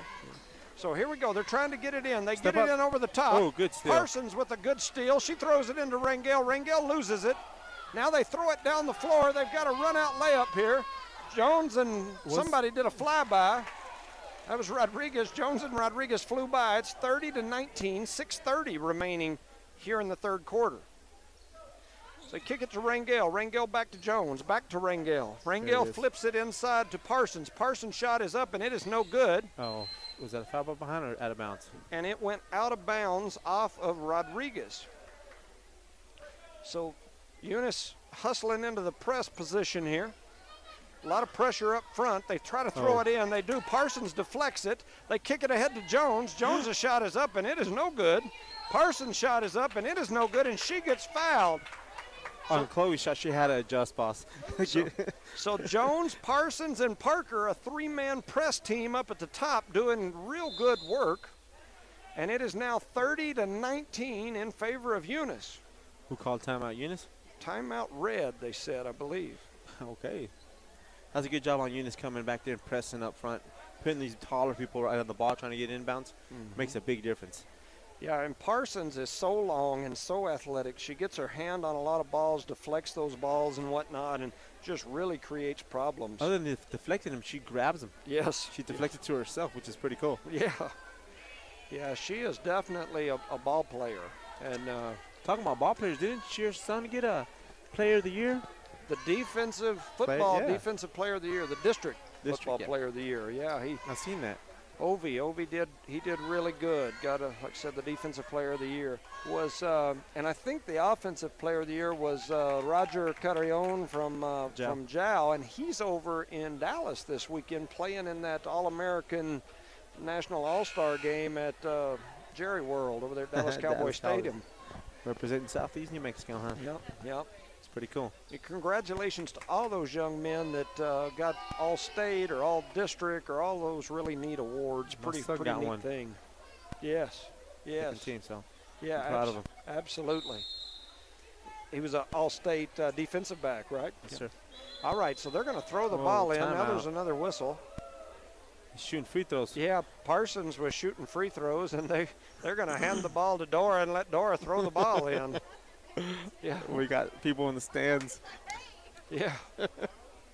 Yeah, so, man, we called a timeout, or they called a timeout when Parsons went to the free throw line, and they were going to give Dora the ball, and some people threw a fit.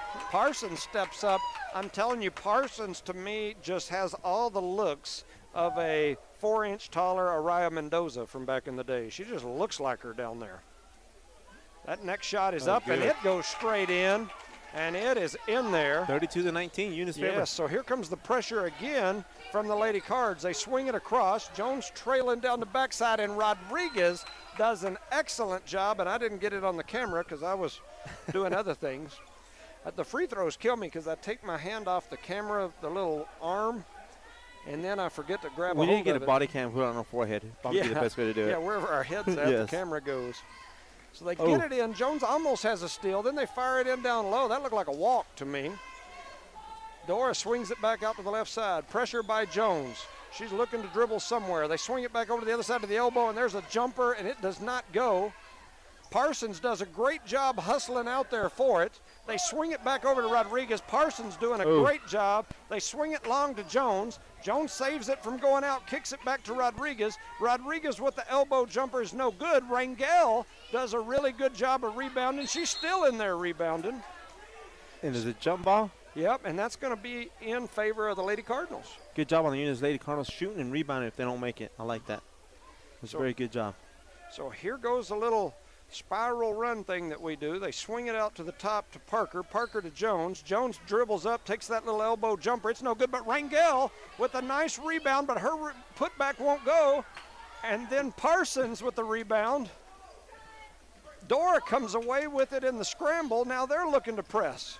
Here they come the other direction. Parker stops the ball. They swing it up to the top of the key. That's number 13, Tapia. Tapia making like Johnny Tapia. She's bobbing and weaving. And Rangel.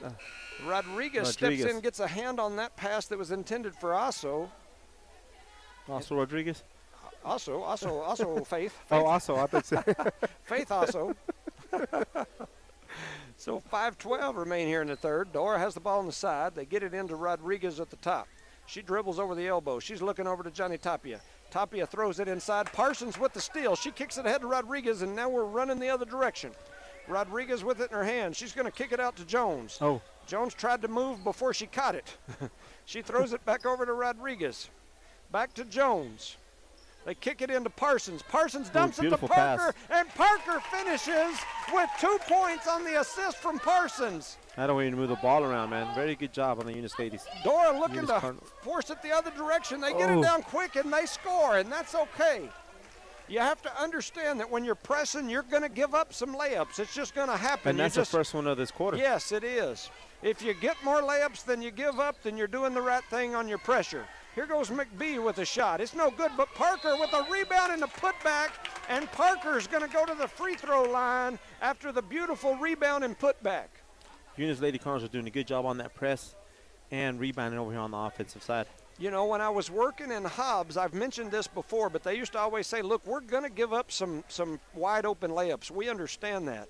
But if we can get more open layups than we give up, then we'll end up winning the ball game. And so when you're pressing like this, you're going to give up some open layups. That's the only one I think we've given up this half. Yeah. So Parker gets that first free throw in there. She steps back to the line for the next one. That shot is up, and it swishes in nothing but the net. 36-21 in the third quarter. Got a little substitution here. That substitution is brought to you by the Eunice Health Clinic.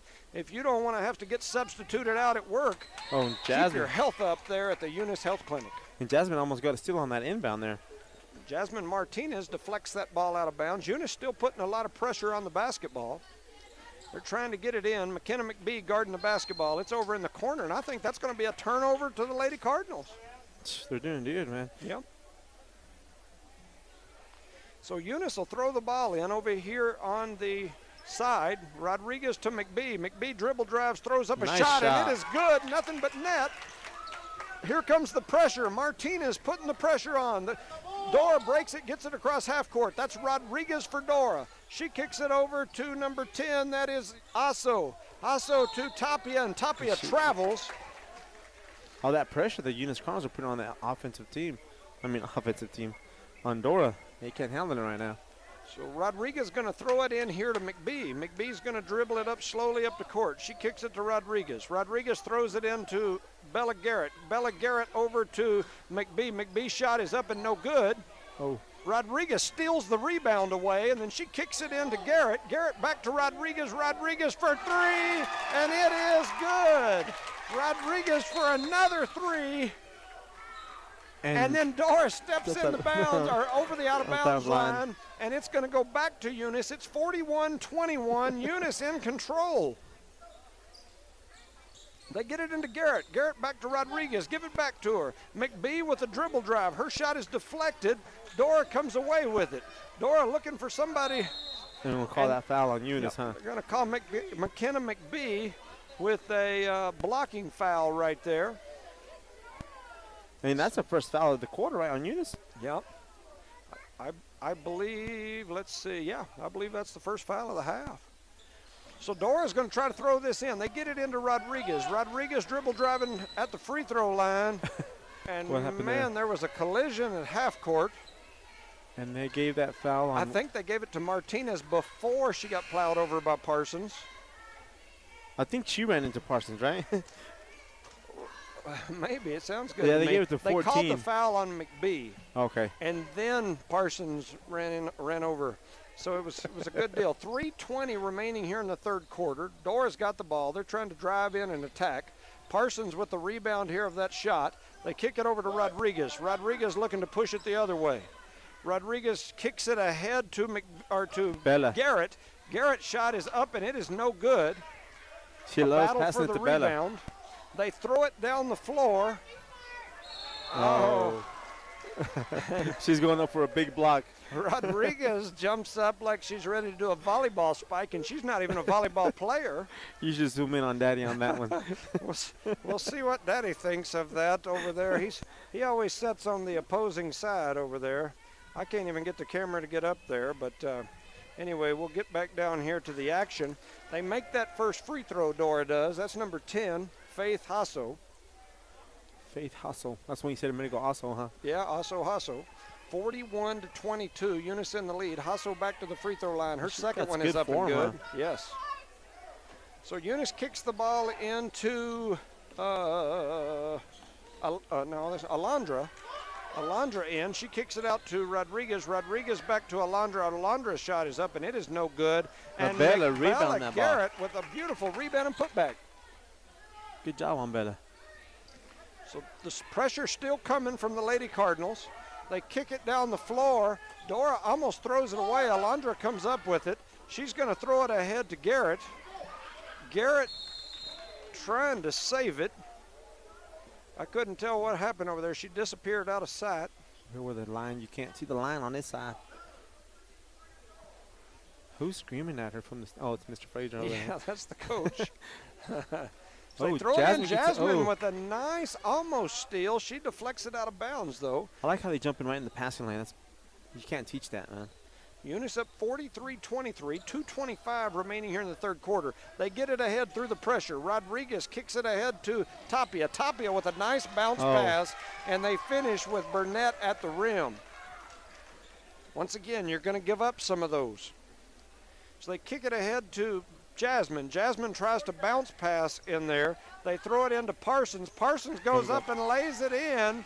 And Eunice gets 2 more with 2 minutes remaining here in the third. There's some contact, too, on that layup. Do you see that? Yep. Going up strong. She is strong. She's a strong player. Rodriguez throws it out here to number 10. That's Hasso. Hasso gets her shot blocked by Rodriguez. She went up there again for that spike block. So Eunice making some substitutions here. Ronquil's coming in for who? Rodriguez. Eunice up 45-25, 1:49 remaining here in the third. They throw it out to the corner. They kick it into Tapia. Tapia's shot is up and in. On those set plays for Dora, man, they do a pretty good job. What happened here? I'm not sure what's happening.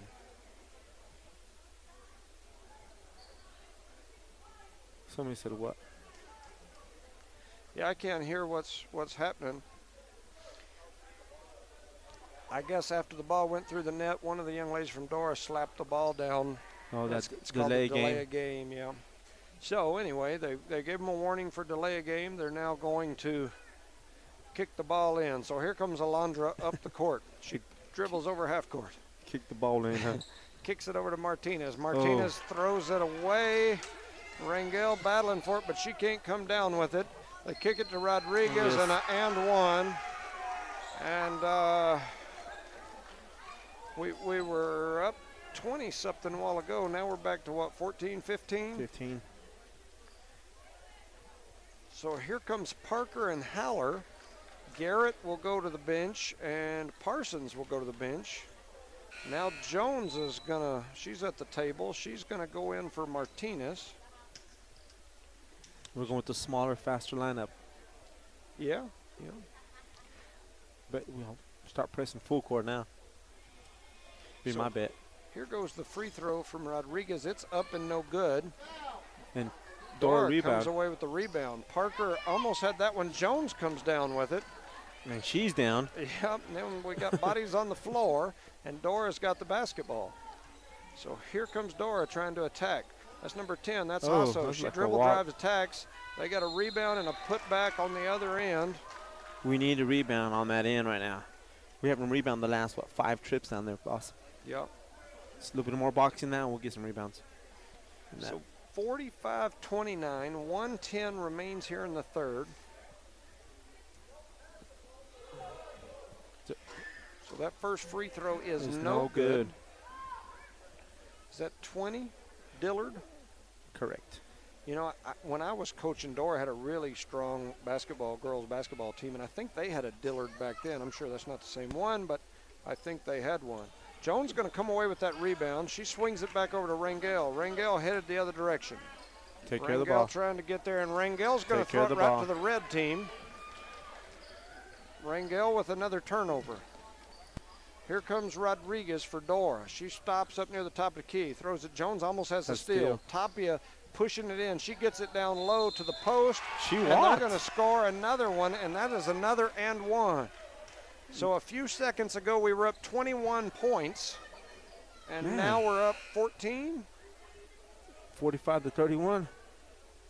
No, not 14. Yeah, 14. I had to stop and think about it. We're neither one of me or Rescindo's an accountant, but I could have sworn she walked on that play, but oh well.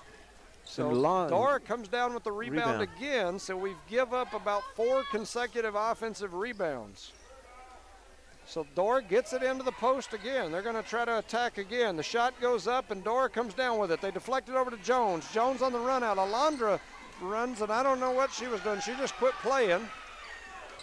And Dora steals the ball from them. Yep, and so here we go back the other direction. Tapia with the ball. They get it into the post again. They kick it out to Rodriguez. Rodriguez for three. Deep Her three. three is no good. Oh, man. That shot is up, and it is no good, but they're going to get another and one. So I think Gary Frazier better get a timeout here. With 1.1 seconds. We went from 21 up to now we're up 12 in a matter of about a minute and a half on the clock. So we went from 21 up to 12 up in a minute and a half of clock time. This goes back to what you and I have talked about so many games.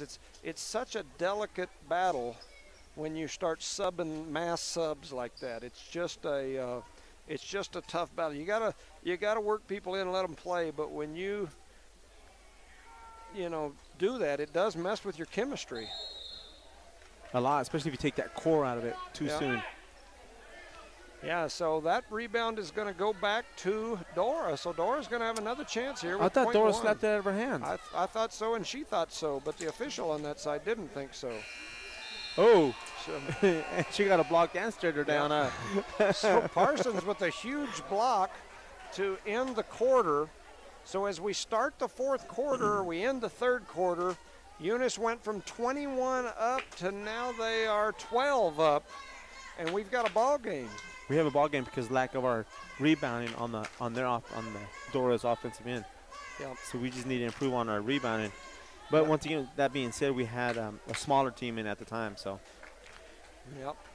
Well, that is the dice you roll or the chance you take when you start making those mass changes when things are working for you. Yeah. So shout out to some sponsors: Parker Energy Services, Devon Energy, Eunice Pump and Supply, Eunice Health Clinic, Eunice Public Schools, Cardinal Hardware, City of Eunice, Zia Auto Shop, and Redbird Gas. Make no mistake, this Dora team has not looked that strong this game, but they are not a bad team. I'm telling you, I was looking at their games that they've played, their record. They're number 7 in the state in their division for a reason. And you give them some hope, and you could have yourself a battle here. They can rebound. I'll tell you that much. Yep, so here we go to start the fourth quarter. I mentioned earlier, they're not small by any means. Ramirez throws it into number 10, that's Hasso. Hasso back out to Ramirez. Ramirez to Tapia. Tapia back to Ramirez inside. We tie it up, we steal it. Rangel steals it, trying to throw it ahead. We get it to McBee. McBee's going to dribble drive attack. She goes up and she is fouled going up by number 20. That is Dillard. That should be her fourth foul? I'm not sure. What I like on that end over here on defense, even on the unit side, they went to zone. Did you notice that? And Dora had a hard time. Yeah, it's number 4 on her. Yeah. Eunice has played the whole game. They've been in a 2-3 zone. I don't know. They've been in a 2-3 zone this whole game except for the press. Yes. So here goes Eunice. They'll throw the ball in with 7:37 remaining in the game, setting up the little baseline out of bounds play. They kick it into Rodriguez. Rodriguez back over to Rangel. Rangel to Jones. Jones back over to Rodriguez in the corner. Rodriguez's 3 from the corner is no good. There's a pass. But Parsons comes up with it, and she's got someone hanging on her arm. So Eunice will get the ball again on the baseline. 7:29 remaining here in the game. 45-33. Rodriguez to throw the ball in down into the basket. Dora in that 2-3 zone. They throw it up out of high to Jones. Jones back to Rangel. Rangel, we missed Rodriguez there. Jones with a little runner. It doesn't go. Oh. Parsons with the little steal. Jones with a little shot that won't go. And now we're running the other direction. Dora has the ball. They're looking to push it up the floor. That's number 23, Ramirez. Ramirez fires it into the post. The post swings it cross court to Rodriguez. Her 3 is up and is no good, but Parsons comes away with the rebound. Parsons in there battling. She's going to be grabbed on the arm, and that's number 7. That should be 1 and 1. And it's 5 on number 23 who fouled her, so she's out of the game. And that should be 7 for 1 and 1. It should be 1 and 1. Yep. There they go. Now they're going to go the other way. All right. What I like about Parsons, when she rebounds, she keeps the ball high. Yes. And she just does that naturally, I believe. That's how they don't tie her up as much. And she's strong with it. Mm-hmm. So Parsons will go to the free throw line. The 6'1" sophomore. She steps up to the free throw line. They hand her the basketball. 7 minutes remaining in this game. It's 45-33, and she buries the first one. 46-31. 46. The Did I board miss? says, well, the board says 46-33. Mine does too now. I must have missed something. That's all right. Parsons' next shot is up, and it is good. 47-33. So here we go with the pressure again. Jones, Parsons, and Chloe's Jones. Oh. Jones, Parsons, it was Garrett, and then we switched them out. Jones comes from behind and gets a steal. Jones picks up her, she swings it across to Rodriguez. Rodriguez headed back the other direction. She kicks it back to Rangel at the top of the key. Over to Jones. Jones back to Rangel. Rangel gets it into Garrett. Garrett swings it out to Rodriguez. Rodriguez tries the little step back. Oh, what? And they're saying is out of bounds on Eunice.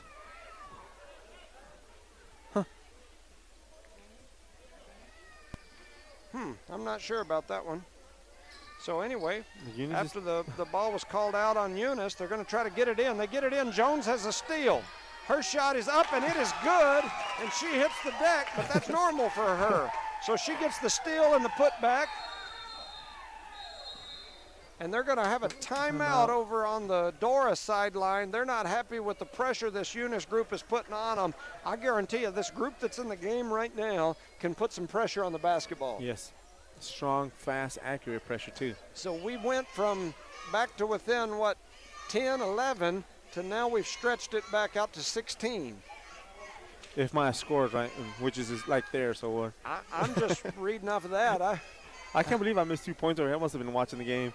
I don't know how many times I've been certain I had the score right, and up there it won't be right. Now, not here, but when we were in the JAL tournament, I even went back and watched the game afterward and did the stats, and I still had their scoreboard wrong 2 points.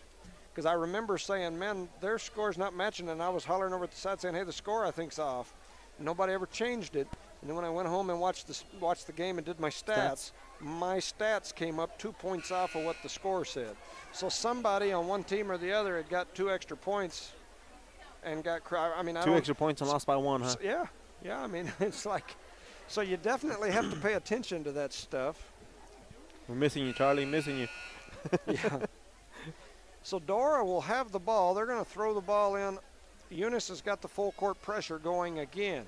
Dora's going to come up in that stack. We've got somebody back here guarding the ghost man on third. Just scoot up about half court. That'll keep him from throwing it over the top. Okay, Eunice comes down with the steal. Good job, and Denise ties them up, and it's going to be Eunice basketball. So Eunice will get the ball after the tie-up from Denise Rangel. Rodriguez will go over to the baseline to throw it in. Garrett's hustling down a little late. Hustling down a little late, he said. She wasn't sure it was our ball or something. Rangel. Rangel throws it away after a great move out there on the outside. Just throws it away. Here comes Dora back the other way. That's Rodriguez. Rodriguez over to number 13. That's Tapia. Tapia bobbing and weaving. There's an offensive foul. Looked like they screened Chloe there. And the call of an offensive foul is there. I didn't see it. I think they tried to pick Chloe, who was guarding the ball up there. One of their posts came up and bumped her pretty good. Poor Chloe, she's used to that nowadays. Yeah, she's not very big. So Jones brings the ball over, gives it to McBee. McBee throws it into, oh man, that was nice. That was beautiful. Post-to-post action right there. Bella Garrett into Parsons. Parsons with the turnaround jumper. And now here comes Dora back the other direction. They shoot a little pull-up jumper. It's no good, but Bella Garrett comes away with the rebound. She tries to fire it into Jones. Jones dives in and comes away with, ties the ball up. But good hustle there by Chloe Jones. And it's Tatum's ball. And Tatum's coach is going crazy to want some extra fouls or something. Tatum is that town just north of Lovington. Dora, I apologize. This is the group just south of Dallas. Dora. Yeah, it's all right. I do it too. All right, a nice steal there by McBee. McBee fires it ahead to Jones. Jones with the run out. Her shot is up, and dang it, no good. Don't foul. She misses the run out layup. 5:30 remaining. Jones knocks that ball away. McBee comes down with it. It used to be, there it is. It was knocked out by Dora. Yep. So Jones forces the action, then McBee with a good steal, then they fire it ahead, it goes out of bounds. It's going to be in favor of Eunice. She travels. I don't even know what she is doing there. I need to mute my mic so I can scream at her in a minute. 51-33, 5:22 remaining in the fourth. I have tried to explain to her that she's as quick as anybody out there. If she'll just dribble, can't nobody take it away from her. And in a situation like that, that's what you got to do. So they get the ball into Rodriguez. Rodriguez is attacking the basket, and Caitlin Parsons, chasing from the back, knocks that ball out of bounds. A good heads-up play by Parsons. Constantly moving their hands, man, constantly. I'm telling you, she's an athlete. She's long. She does some neat things. So they're trying to get the ball in. Dora is. They throw it into the corner. They get it back out to Hasso. Hasso outside. She kicks it over to Rodriguez. Rodriguez for three. It won't go. Oh, Rodriguez man. on the backside gets called for the foul on that back corner. Man, I don't know about that one. So that's three on Rodriguez. I thought she had four, I ain't gonna lie. That's going to send Burnett to the free throw line for Dora. Her first free throw is up, and it hits the glass hard and no good. Still 33-51. Burnett back to the free throw line for number two. Her free throw is up, and it is no good, and she jumps over the line, and the officials catch it that time. I noticed it twice down here when she was shooting on the other end earlier. This has been a long quarter, you know that? Yes. So here comes McBee across the timeline. She kicks it over to Jones. Jones back to McBee. Over to Rodriguez. Rodriguez looking inside. They kick it back over to Jones. Jones back to McBee. McBee misplays it, and the ball ends up on the ground. Jones runs over, comes away with it. Now she's looking to attack. She kicks it out to McBee. McBee over to Parsons. Parsons' three just rattles out. I thought she was going to knock down a three, and it would have been a step-back three. And here goes Parsons with the steal. And left-handed, baby. baby. Left-handed layup is up and in. Parsons is a beast. They throw it in. Jones trying to put some pressure on the ball. They swing it back over to Tapia. Tapia to Hasso. Hasso drops it into Burnett. And we have two people running Fowler as she puts it up and in. Burnett's had a heck of a ball game down low for this Dora team. Eunice is up 20 again. Let's see what they do They're going to give here. it to you. Was that foul on McBee? I'm not sure who they called the foul on. They haven't put it up on the board. Nobody yet, yeah. Yep, McBee. So that'll be number 4 on McBee. That first Wow. wow. That free throw hit the back of the rim. It bounced up, almost hit the ceiling, and then went in. 4:25 remain here in the game. Eunice up 53-36. Here comes Jones to half court. Take your time. Bring it right up to half court. Now she swings it back over to the other side. They kick it over to Rodriguez. Back over to Jones. Jones back to Rodriguez. Rodriguez inside to Parsons. Parsons tries to force it in. Bella ripped Garrett it out. takes it away. Back to Jones. Jones looking inside. We had to call a timeout there. So we had to call a timeout there. Jones got stuck over here in the corner. It's crazy how we sit here and just watch it and we don't say nothing like. Yeah, it's like it's one of those moments. You know, the one thing with this Cardinal team that they need to work on in games like this is how to slow down and how to let that clock run. In the last quarter, we've had lots of dead balls, lots of stoppages of the clock, and the more that ball stops, the longer this game lasts. And the more you can sit down here and take your time and slow the game down, the more that clock runs and the quicker this game ends with you up 20. And that makes a big, big difference when you slow the game down. Yep. And also it makes the opposing team be more anxious when they get the ball, trying to go down there and score. Yeah, and I'm not saying not to pressure and not to press and all that. I'm just saying that once we get the ball, like if we're throwing the ball in down here and they're already set up in their defense, take your time. Let that clock run. You've got 10 seconds to get it to half court. Use 8 or 9 of them suckers. And then once you get over here, you got 5 seconds. If they're within an arm distance of you, use 3 or 4 of them suckers. And let that clock run. And that being said, we still have 4 minutes left in this quarter. Yes. That's why I'm saying this quarter, we're only halfway through it. There's been a lot of stoppages in this quarter, and it's making this game last a lot longer than it probably should. And they got Denise back in the game. Rangel. Okay, so we get it into Rodriguez. Rodriguez over to Rangel. Rangel looking around. She almost loses it. She gets it into Rodriguez. Rodriguez tries to fire it in. She does. Garrett does a really good job of coming down with that one. They throw it in deep to Parsons. Parsons back out to Jones. Jones to Rangel. Rangel puts it on the floor and kicks it over to Rodriguez. Rodriguez for three, and it is good. She hits another three. I believe that's 5. So they kick it ahead. Dora on the run out. They kick it back down to Tapia.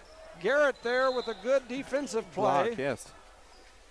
And so that'll turn the ball, or won't turn the ball. It'll give the ball back to Dora on the baseline. We got a sub in there, not letting me in, huh? Yeah, that is Jasmine Martinez. They're honking and honking. You keep on honking, but you can't come in. 3:24 remaining here in the fourth. Eunice up by 20. 56-26. They throw it right in, and then Garrett, I believe they're going to call for the foul. And once again, that is number 32. That's Caitlin Burnett. She's had a whale of a game down there. She's been on the line all night. Man, I'm Team telling Dora. you. Yes. And she's pretty good there, too.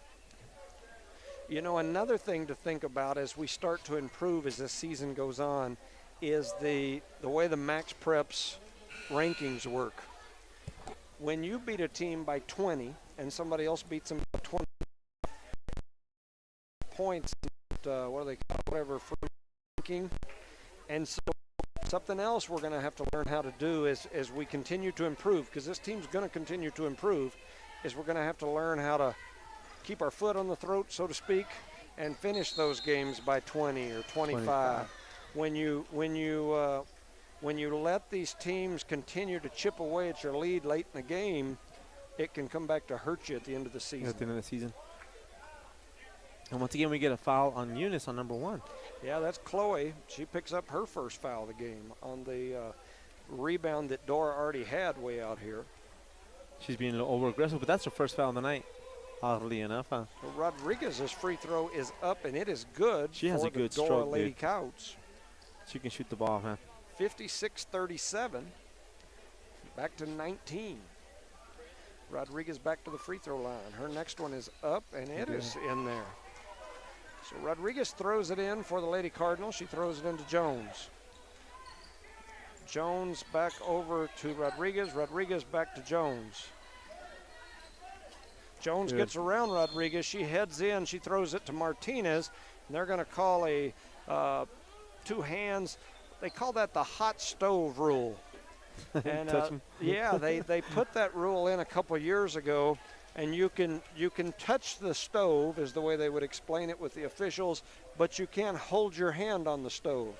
So if you're doing the hand check defense, which is what we played in the 90s, you can do that, but you can't hold it there. You have to touch it and get the hand off. You can't put it out there and hold it on them like an arm bar, basically. So Jones steps up, makes her first free throw. That makes it 57-38. 3 minutes to go here in this game, 3:08. Her second free throw is up, and it is good. So Jones goes 2 for 2 on that setting. A little soft touch there, huh? Yeah, that's good for her for sure. Jones and Martinez down down there. Jones comes away with it. She's headed toward the basket. Her shot is up, and it is good. So Jones with the steal and the run-out layup.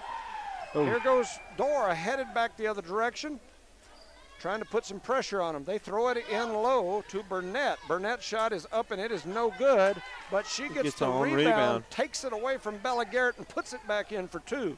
It's 40-60. With 2 minutes and 33 seconds left.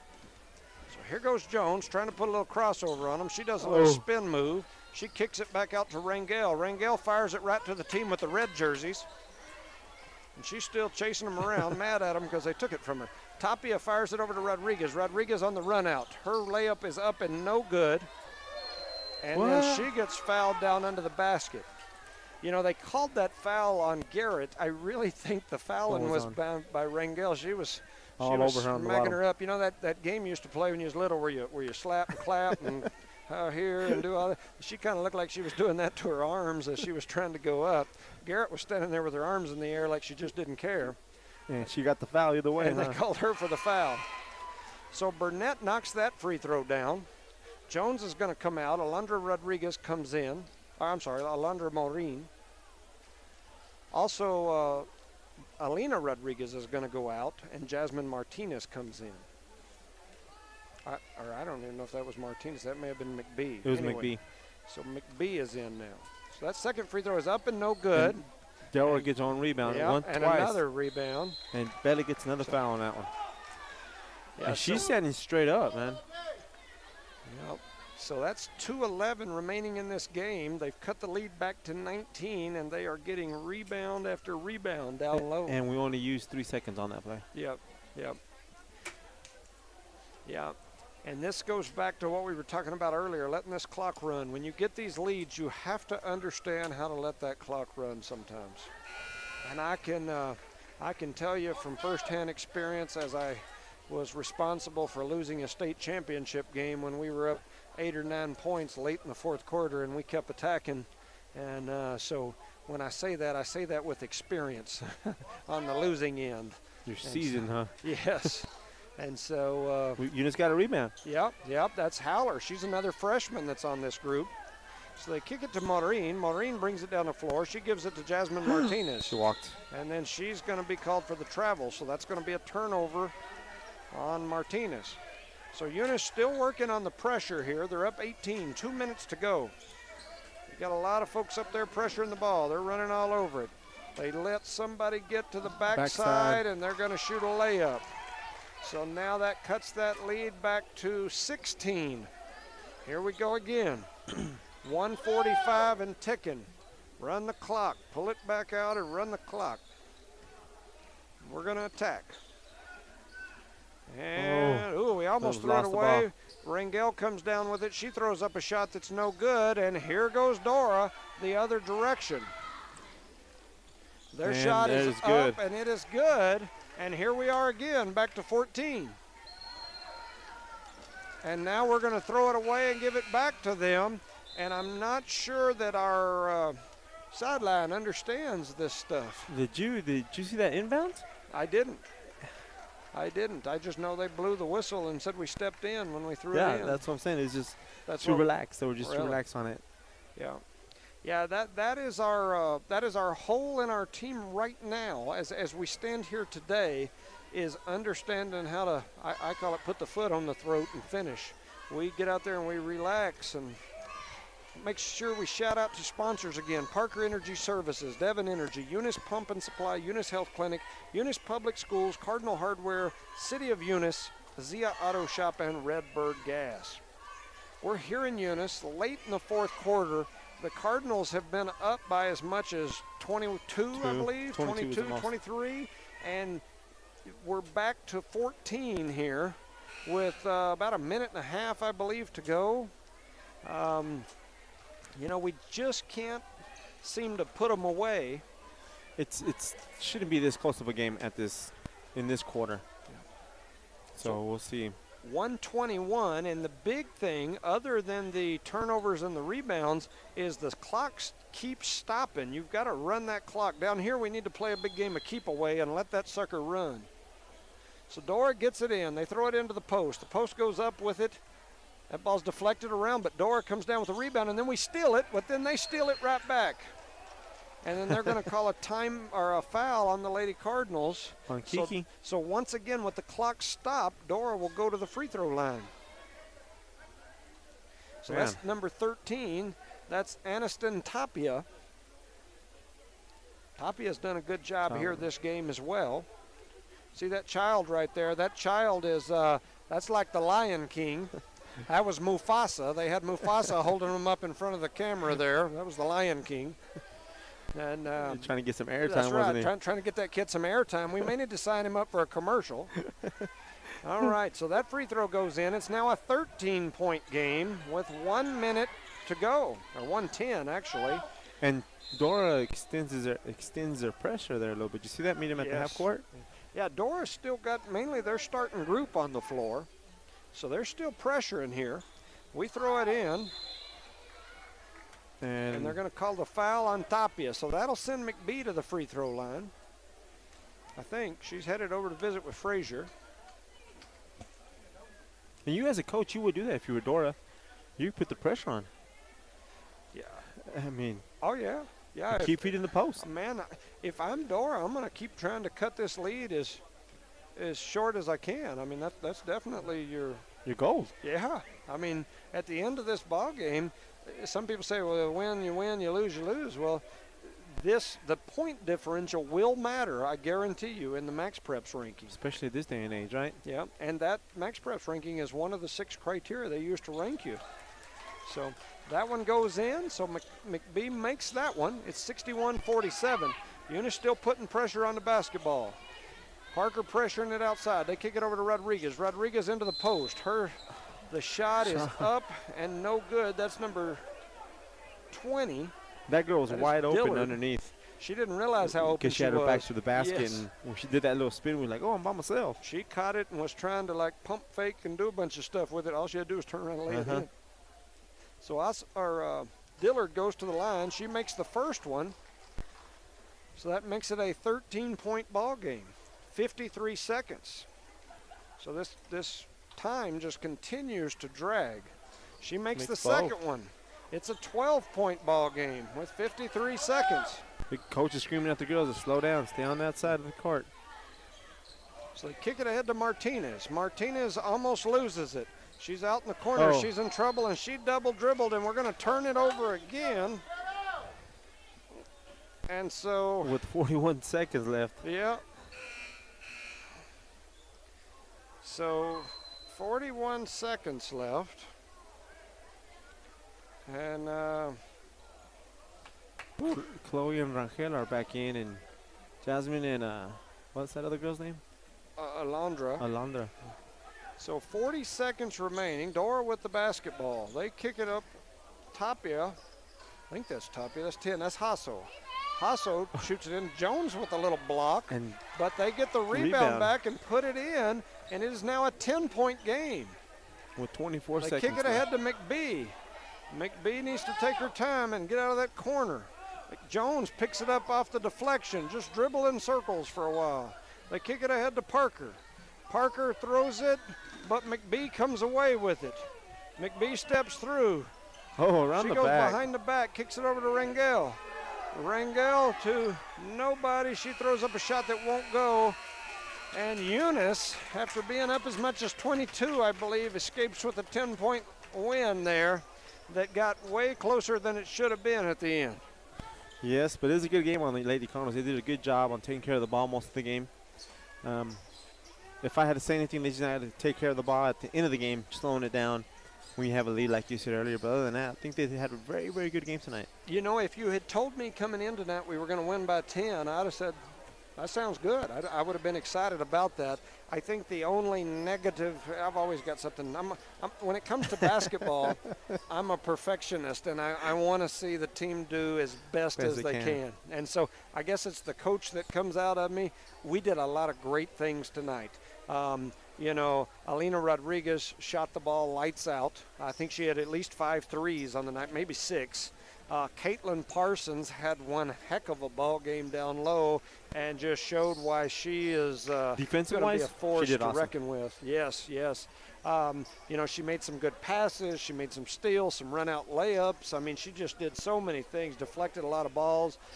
Jones had a pretty good game again. I mean, I'm guessing she probably had 8-10 points, and I would bet you she had that many steals again. You know, you throw in Rangel. Rangel does a great job defensively, just has to cut down on those turnovers if we're going to get to the promised land, so to speak. And then, you know, Bella Garrett, to me, has maybe the most improved player over the last 4 or 5 games. She's done a really good job. And then, you know, you add in there some of those other young ladies. Martinez does a great job on the defensive end. She does a great job rebounding. You know, you throw in people like McBee. They got some great kids that do a good job. So, anyway, I think that you got to be happy with what we saw here tonight. Congratulations on the win right before the big vacation, right? Yes, for sure. I didn't even write the score down at the end of the game. Do you have it on your thingy? Yes, sir. That way I can write it here just so I'll have 51-61. 51-61. So the Eunice Lady Cardinals beat Dora here 51-61. I think, I may be wrong, but I think that well, you know what? There won't be a new poll. I was fixing to say, I think the new Max Preps settings or rankings, that may get them into the top 10. They were at 12 today. Oh. And so, but with they still have Melrose. And I'm going to tell you right now, that Melrose program, I was looking at their, they've got a win over Roswell Goddard. 5A Roswell Goddard, that team we played tomorrow with our girls has a win over them. In Melrose. Yeah. And so, they're a legit team, a real deal team. I tell you what, they got 13 minutes on the clock here. I think we'll take a break for about maybe 5 minutes, and then we'll start with our broadcast to discuss the boys. You got anything more to add about the girls? No, sir. Congratulations to the girls, and keep up the good work. All right, a big win here for the Lady Cardinals. We're going to step away from the broadcast for just a few minutes. We'll pause the sound, and we'll be back shortly. Thank you for listening to the No Mark Broadcast Network's coverage of Eunice Cardinal Sports.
Good evening, ladies and gentlemen, and welcome back to No Mark Broadcasting's coverage of Eunice Cardinal basketball here from Joe Langston Gymnasium in Eunice, New Mexico. I'm Jimmy Jones alongside my partner Rosendo Caballero, and we are set to bring you action tonight as the Eunice Cardinals, 3-5 on the season. The 2A Eunice Cardinals will host the 5-2 1A Dora Couts. The Cards enter this season under second-year coach Mason McBee. They have already won more games this season than they won all of last year. So one way or another, they are definitely improved. For Eunice, all-district seniors Jorge Ontiveros and Ovi Ontiveros returned to this team from last season. Jorge is leading this team in scoring at nearly 16 points per game. He works hard to improve his game in the offseason. I know he spends many hours working, trying to improve. He's what I might refer to someone as a gym rat. Almost every day of the year, he's either in the gym or at the park, shooting, playing, loves the game, and you can tell it when he's out here. Senior Ovi Ontiveros is averaging around 7 points a game and over 5 rebounds per game. He also leads the team in blocks. Sophomore guard Ashton Thompson is averaging nearly 13 points a game. He also leads the team in steals with about 3 per game. He's quick. He can run the floor. This young man has a bright future for this Eunice Cardinal program as he's only a sophomore. Jorge Gomez is another standout for the Cardinals. The 6'3 sophomore is averaging over 10 points per game and is also leading the team in rebounds. Newcomer Jaquan Calhoun has been a huge asset to the Cards. He's another long, athletic player and can really run the floor. He's become somewhat of a defensive specialist, but he's averaging nearly 6 points per game and 4 rebounds. Billy Blevins is another player who sees significant minutes for the Cardinals. He's averaging nearly 4 points per game and 4 rebounds per game. Looks like they're going to play the national anthem here, so we will silence for just a minute and let the national anthem play.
All right, back to my opening here for Dora, another team that doesn't put much info into max preps. Based upon their roster, they appear to have some great size, including 5 players 6 foot tall or better. One of those is 6'4", 230 some odd pounds, Stephen Massini. Dora has huge wins over Dexter this year, 69-48.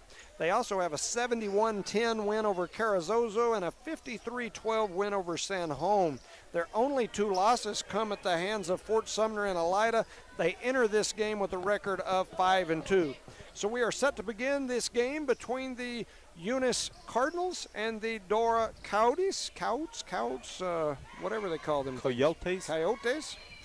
All right, so we're set to begin. Did I give you a roster? No, sir, you did not. There you go. Thank you very much. I brought Alina Rodriguez up here.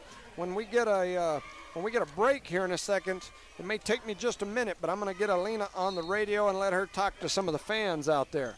So here goes Ovi Ontiveros with the tip. He kicks it back to Ashton Thompson. Ashton Thompson brings the ball over to the left side to Jorge. Jorge back to Thompson. Thompson back to Jorge. Jorge's shot is up, and it is no good. That's George. I call him Jorge. All these Georges and Jorges always throw me off. 7:40 remaining here in the first quarter. They kick it over to number 34. I don't know where my roster went. Probably handed it to me, sir. Keep that for now. Is that I got another one here somewhere. So Dora swings the ball back up to the top of the key. They've got number 34. That's number 34, Jaden Ramirez. Ramirez swings it back over to number 5. That's Cash Skelly. Skelly back over to 3, Aaron Combs. Combs has it knocked away by Jorge Ontiveros. George comes down with it.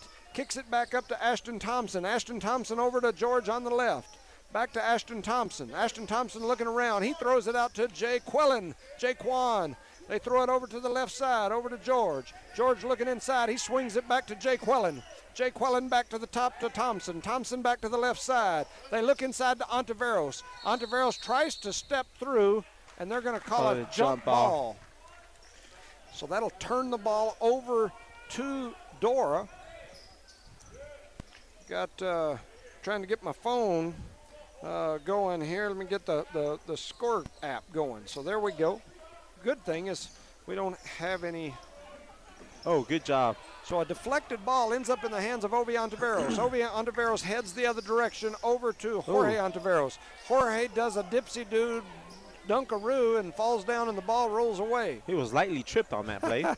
So Dora comes away with it. They're heading down the left side. They throw it inside to the post, who kicks it outside. They swing it back over to the left side. Very fast ball movement from this team. Ramirez over to the right to Combs. Combs back to Ramirez.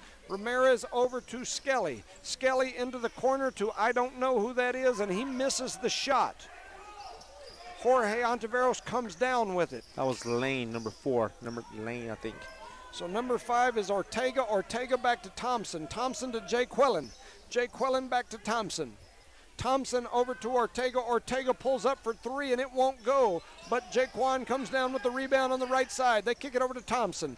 Back over to Ortega. Ortega tries to float that pass inside, and then a couple of Dora players go diving over into that hard concrete wall. That can't feel good.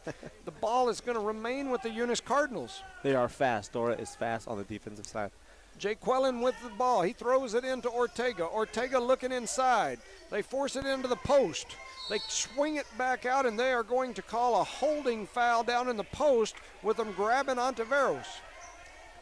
That's the first stoppage in this game. He's moving really fast. You can't even enjoy your popcorn. I'm going to lose my breath and not get to eat my popcorn or my Sprite. I'm going to put Alina Rodriguez on the headset here in just a minute, and I'll give you an opportunity to do the play-by-play, unless you want to put her on with me. Either way. Thompson back up to the top of the key. He swings it out to Ortega. Ortega into Ontiveros. Ontiveros just jumps up. His shot partially blocked, but then he just throws it away. Ovi chases the ball down. They stop it near the top of the key. That's number 34, Ramirez. Ramirez back to number 5, that's Skelly. Skelly back to Ramirez. Over to number 3, that's Combs. Back to Combs. Combs over to number 4, Favor. Is that right? Favor? Lane Favor, yes, sir. So Favor back up to Ramirez. Ramirez back to Favor. Favor into Luke Skywalker over in the corner. He makes a run-in one-hander over the top of Ovi Ontiveros. It is now 2-0 in favor of Dora. They score first. Thompson brings it across half court. He's looking inside. He over to Jaquan. Jaquan to Jorge Ontiveros. Ontiveros pulls up and stops. He throws it back to Thompson. Thompson dribbles near the top of the key, kicks it out to Ortega. Ortega dribbles down and drops it to Ontiveros. Ontiveros for 3, and it is nothing but the bottom of the net. The senior, Jorge Ontiveros, picks up the 3. Eunice in the lead, 3-2. Dora wastes no time. They come back the other direction, and Ovi Ontiveros uses some of that skill that made him the defensive district football player of the year, and he slams down on the Dora player, but that's a foul here in basketball. So 4:20 remaining here in the first quarter. Eunice up 3-2. They get it into number 4. That is Favor. Favor to number 5. That is Skelly. Skelly dribble drives. Jaquan stops him, so he kicks it back out. They kick it inside and back over to Favor. Favor's high arcing jumper is good. That was a beautiful shot over those defensive players. So they kick it ahead to Jaquan. Jaquan back to Thompson. Thompson throws it wide, but Ortega saves it. Back to Thompson. Thompson swings it out to Jaquan. Jaquan with the pull-up jumper. Looked like he got fouled, no call. Or Ontiveros with the rebound and the putback. It's no good, but Ovi Ontiveros comes in, rebounds, and puts it back in. Eunice up 5-4. And Eunice is pressing full court press now. They kick it ahead into the middle. There's a big opening in the back, and they get it back there and score. That is number, I believe, 40. Is that 42 or is that 20? I can't see. 25. I'm getting old and blind. That's Cole Kircher. Eunice brings the ball the other direction. It's 5-6. Eunice trails. They throw it inside to Ontiveros. Ontiveros goes up strong, and his ball rattles around and will not go in. Man, that was a lot of action in that quarter. I can believe barely breathing right now. Yeah, I'm strangling myself over here. Yep. Whew. All right, we got to, let's see if we can get, you want to put her on? Let's see if we can, maybe we can pull the thing around this way so it don't, maybe it won't drag all of our stuff. All right, all right. All right, we're gonna put on Alina Rodriguez. She had a heck of a ball game here today. Did you end up with 5 or 6 threes? I don't know. You don't know? No. I was thinking it was 5, but it might have been 6. The young lady showed out tonight. The freshman was dropping dimes and dropping three-pointers from way out there, and it was fun to watch. I'm forgetting to move my camera while I'm kind of interviewing her here. What'd you think about your performance tonight? I think I did really good, but just got to work on some defense and just like hustling and stuff. But I think I did good. Everyone did good today. I know as a spectator, I was really impressed with the overall performance of the team. That Dora team is a good team, and for you guys to come out and pretty much control it from the tip-off all the way through, I was really impressed. And we say that as Ortega knocks down a long three, gives Eunice the lead. The Dora coaching staff is not happy with it. They call a timeout, and they want to talk about it. So we'll keep talking to Alina Rodriguez, the freshman phenom ball player here for these Eunice Lady Cardinals, who's had one heck of a season. You lead this team in scoring so far this year. You know, I had the stats today. I stuck them over there in my briefcase, but I know that coming into this game, you had 14 three-pointers on the season, and pretty impressive numbers. I don't know of any freshman that I'm aware of that's ever had 14 threes in a season, much less in the first, 8 games of the season. So pretty good so far. Thank you. Some other numbers that I see here for you, you know, you've got 83 points on the season.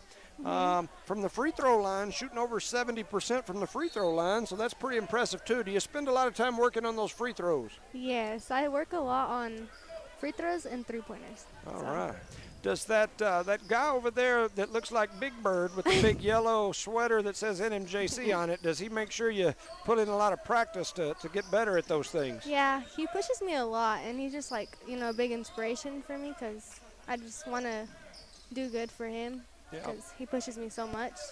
Well, I know he's been a long time staple for basketball in Eunice, and I know when I was coaching, I really appreciated all the work that he did when we had our little mascot teams, and that's what I tell people. It's pretty neat for me to see you guys out there having the success that you're having so far. You got a long ways to go, but at the same time, it reminds me so much of seeing you young ladies out there running up and down the court playing at halftime and before our game with the groups that we had that were real successful, went to the Final Four of the championship game, and so it's really neat for me to see you guys, and when I see you, I think, man, that group looks a lot like the ones that they used to run out there and be mascots for.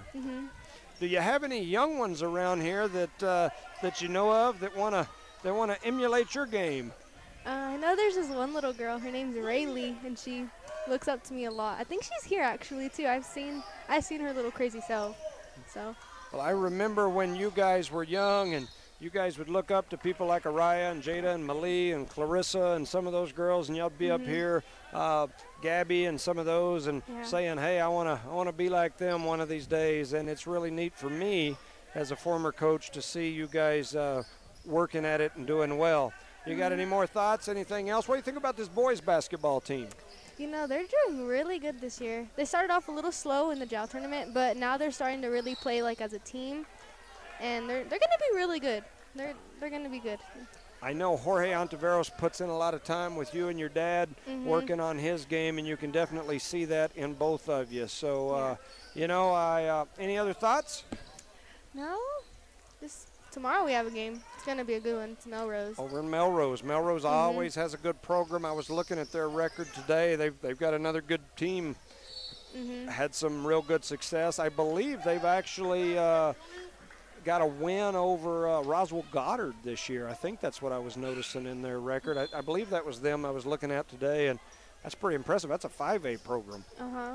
So, but they've also played some teams that you guys have kind of, you use a measuring stick, and I think you guys can definitely compete. And just like you did tonight, I think you can go out there and take care of business.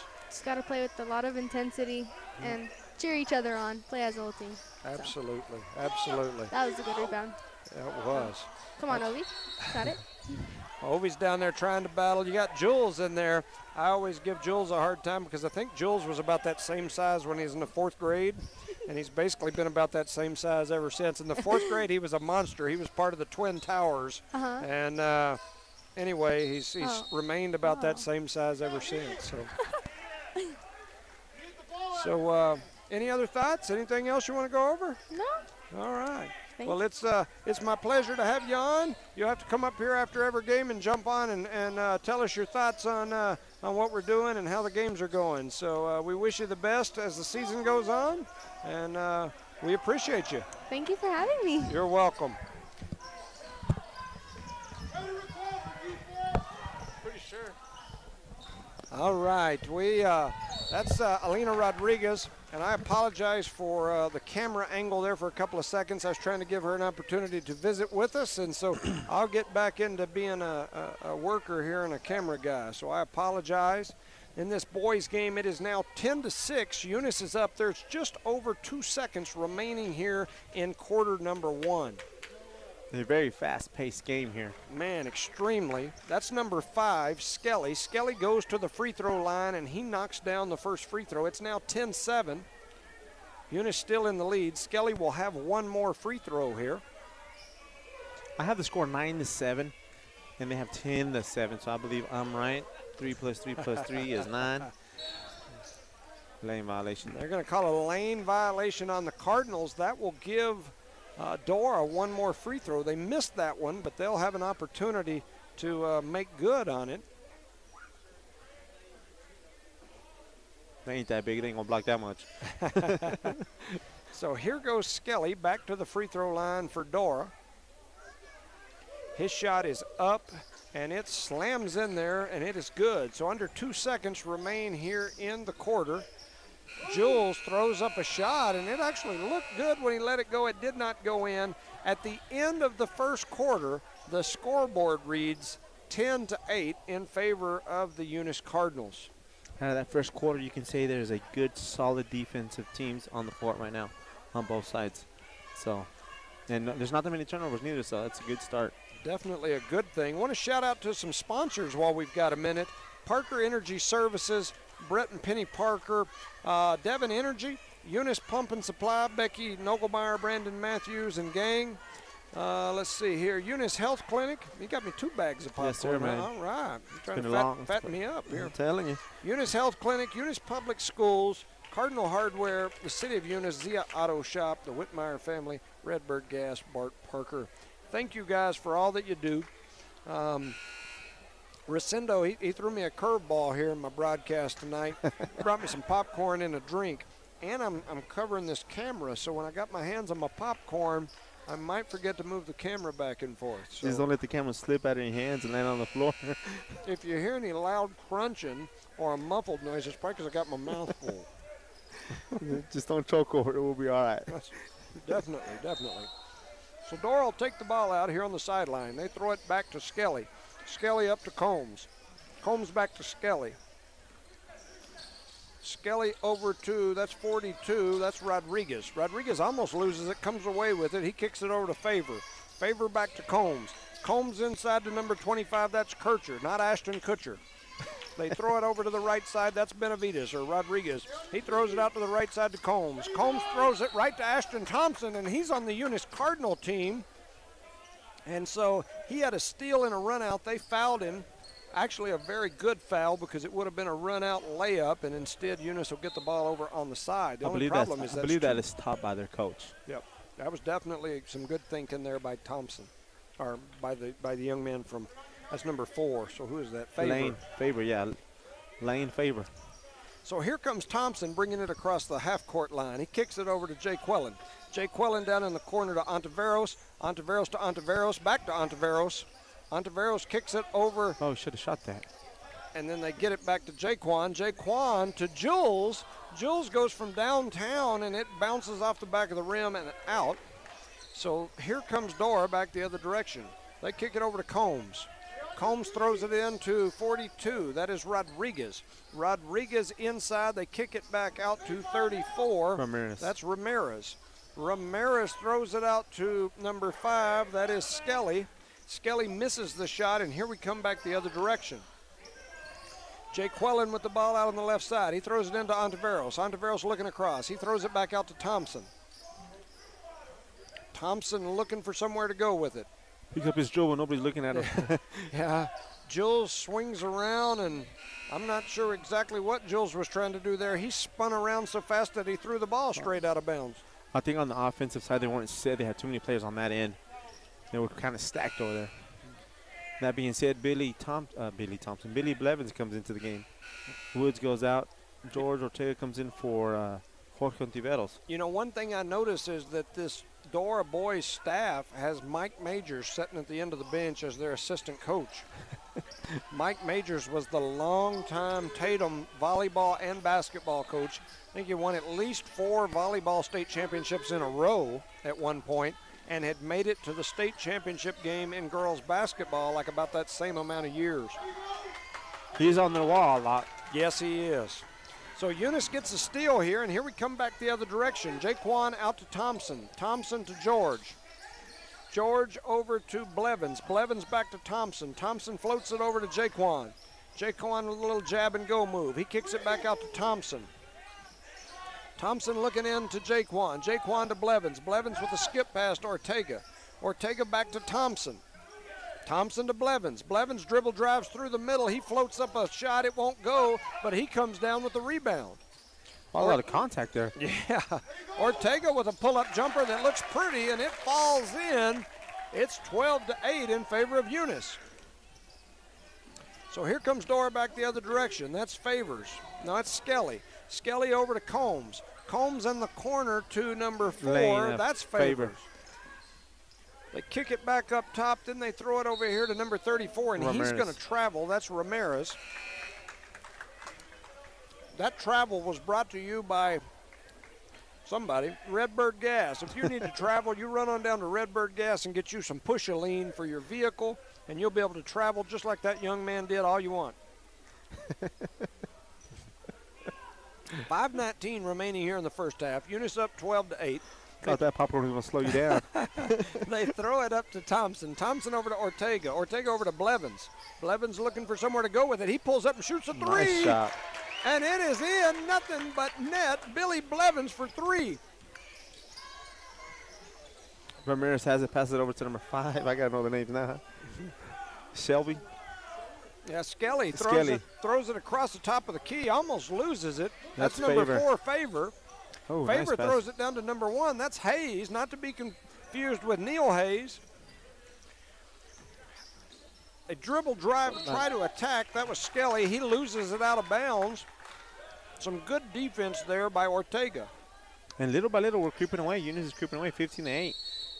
In the second quarter with 4 minutes, and I believe Eunice calls a timeout, right? Yeah, I believe so. I believe you're right. 4:40 remaining here in the first half. It's 15-8 in favor of the Cardinals. And so far, we're taking care of the ball. Other than that one turnover Julius had earlier, but other than that, they're doing a heck of a job, you can say. I agree, and the popcorn is good. It is. If you hear any crunching, I'm sorry. I'm trying to keep my mouth closed. I almost broke my neck going to go get it, but I got it. No, that's good.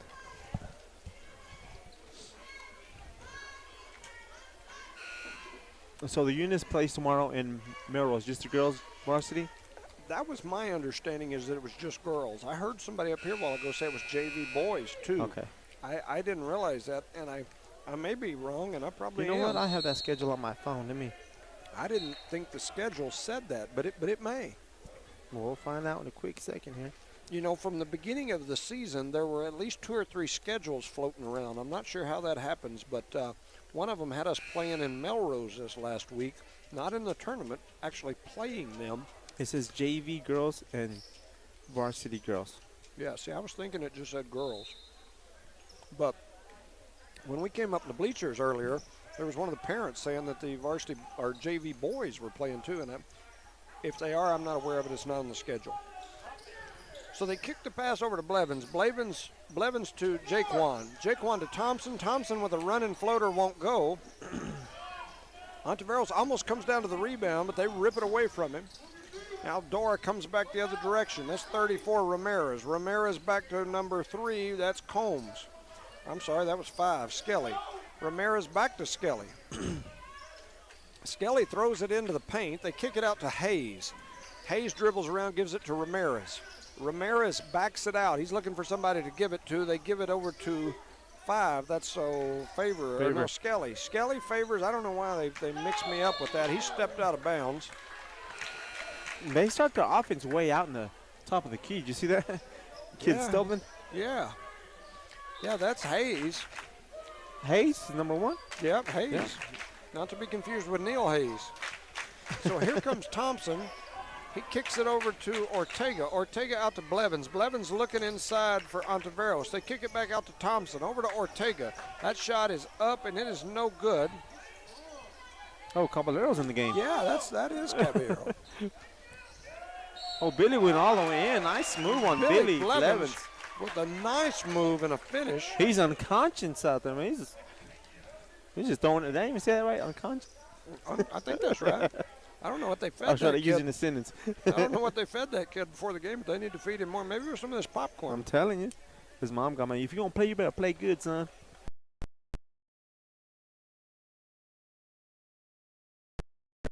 And I leaned over and looked. It looks like it's the principal, Tracy Davis. And when she messages, you better answer, dang it. So she's saying something about the game, but let's see. Scroll this way. Man, you got a lot of things on there, dude. Oh, yeah. The JV boys were just added this weekend. Okay, so they've added the JV boys to the game. So the JV boys do play. It's not on the schedule, but they do. Rosendo will respond to you. 17-8 in favor of the Cardinals. 3:23 remain here in the second quarter. Where's your app at for the game?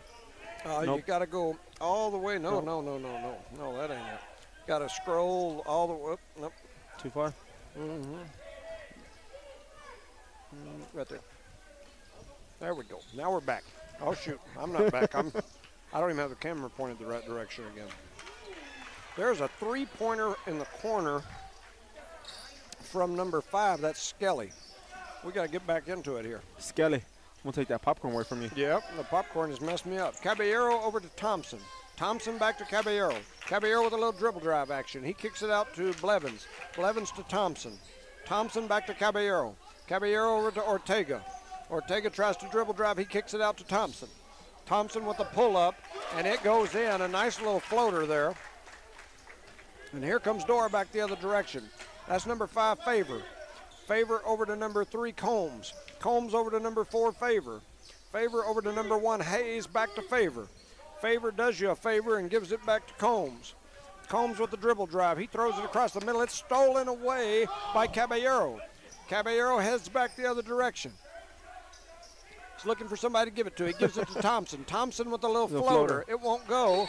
A rebound and a putback by number 4-2. That's Jose Calvillo.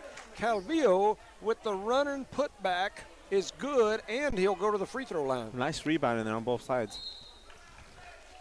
And there's a timeout on the floor by Dora. 21-11, 2:16 remain here in the half. Eunice in the lead. I think we need to get you popcorn every game. Eunice is playing good.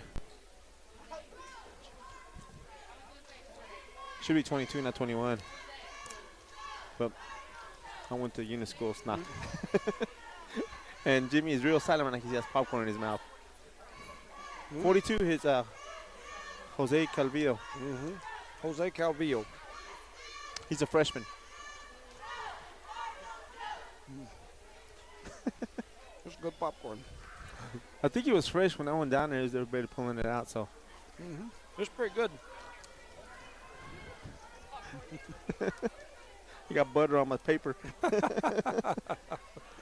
So 21-11. Eunice up 10 here.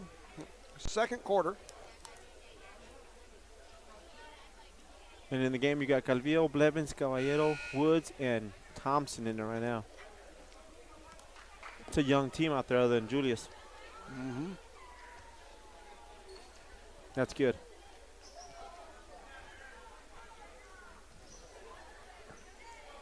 So Calvillo will go to the free throw line. Yeah, he had to think about it, huh?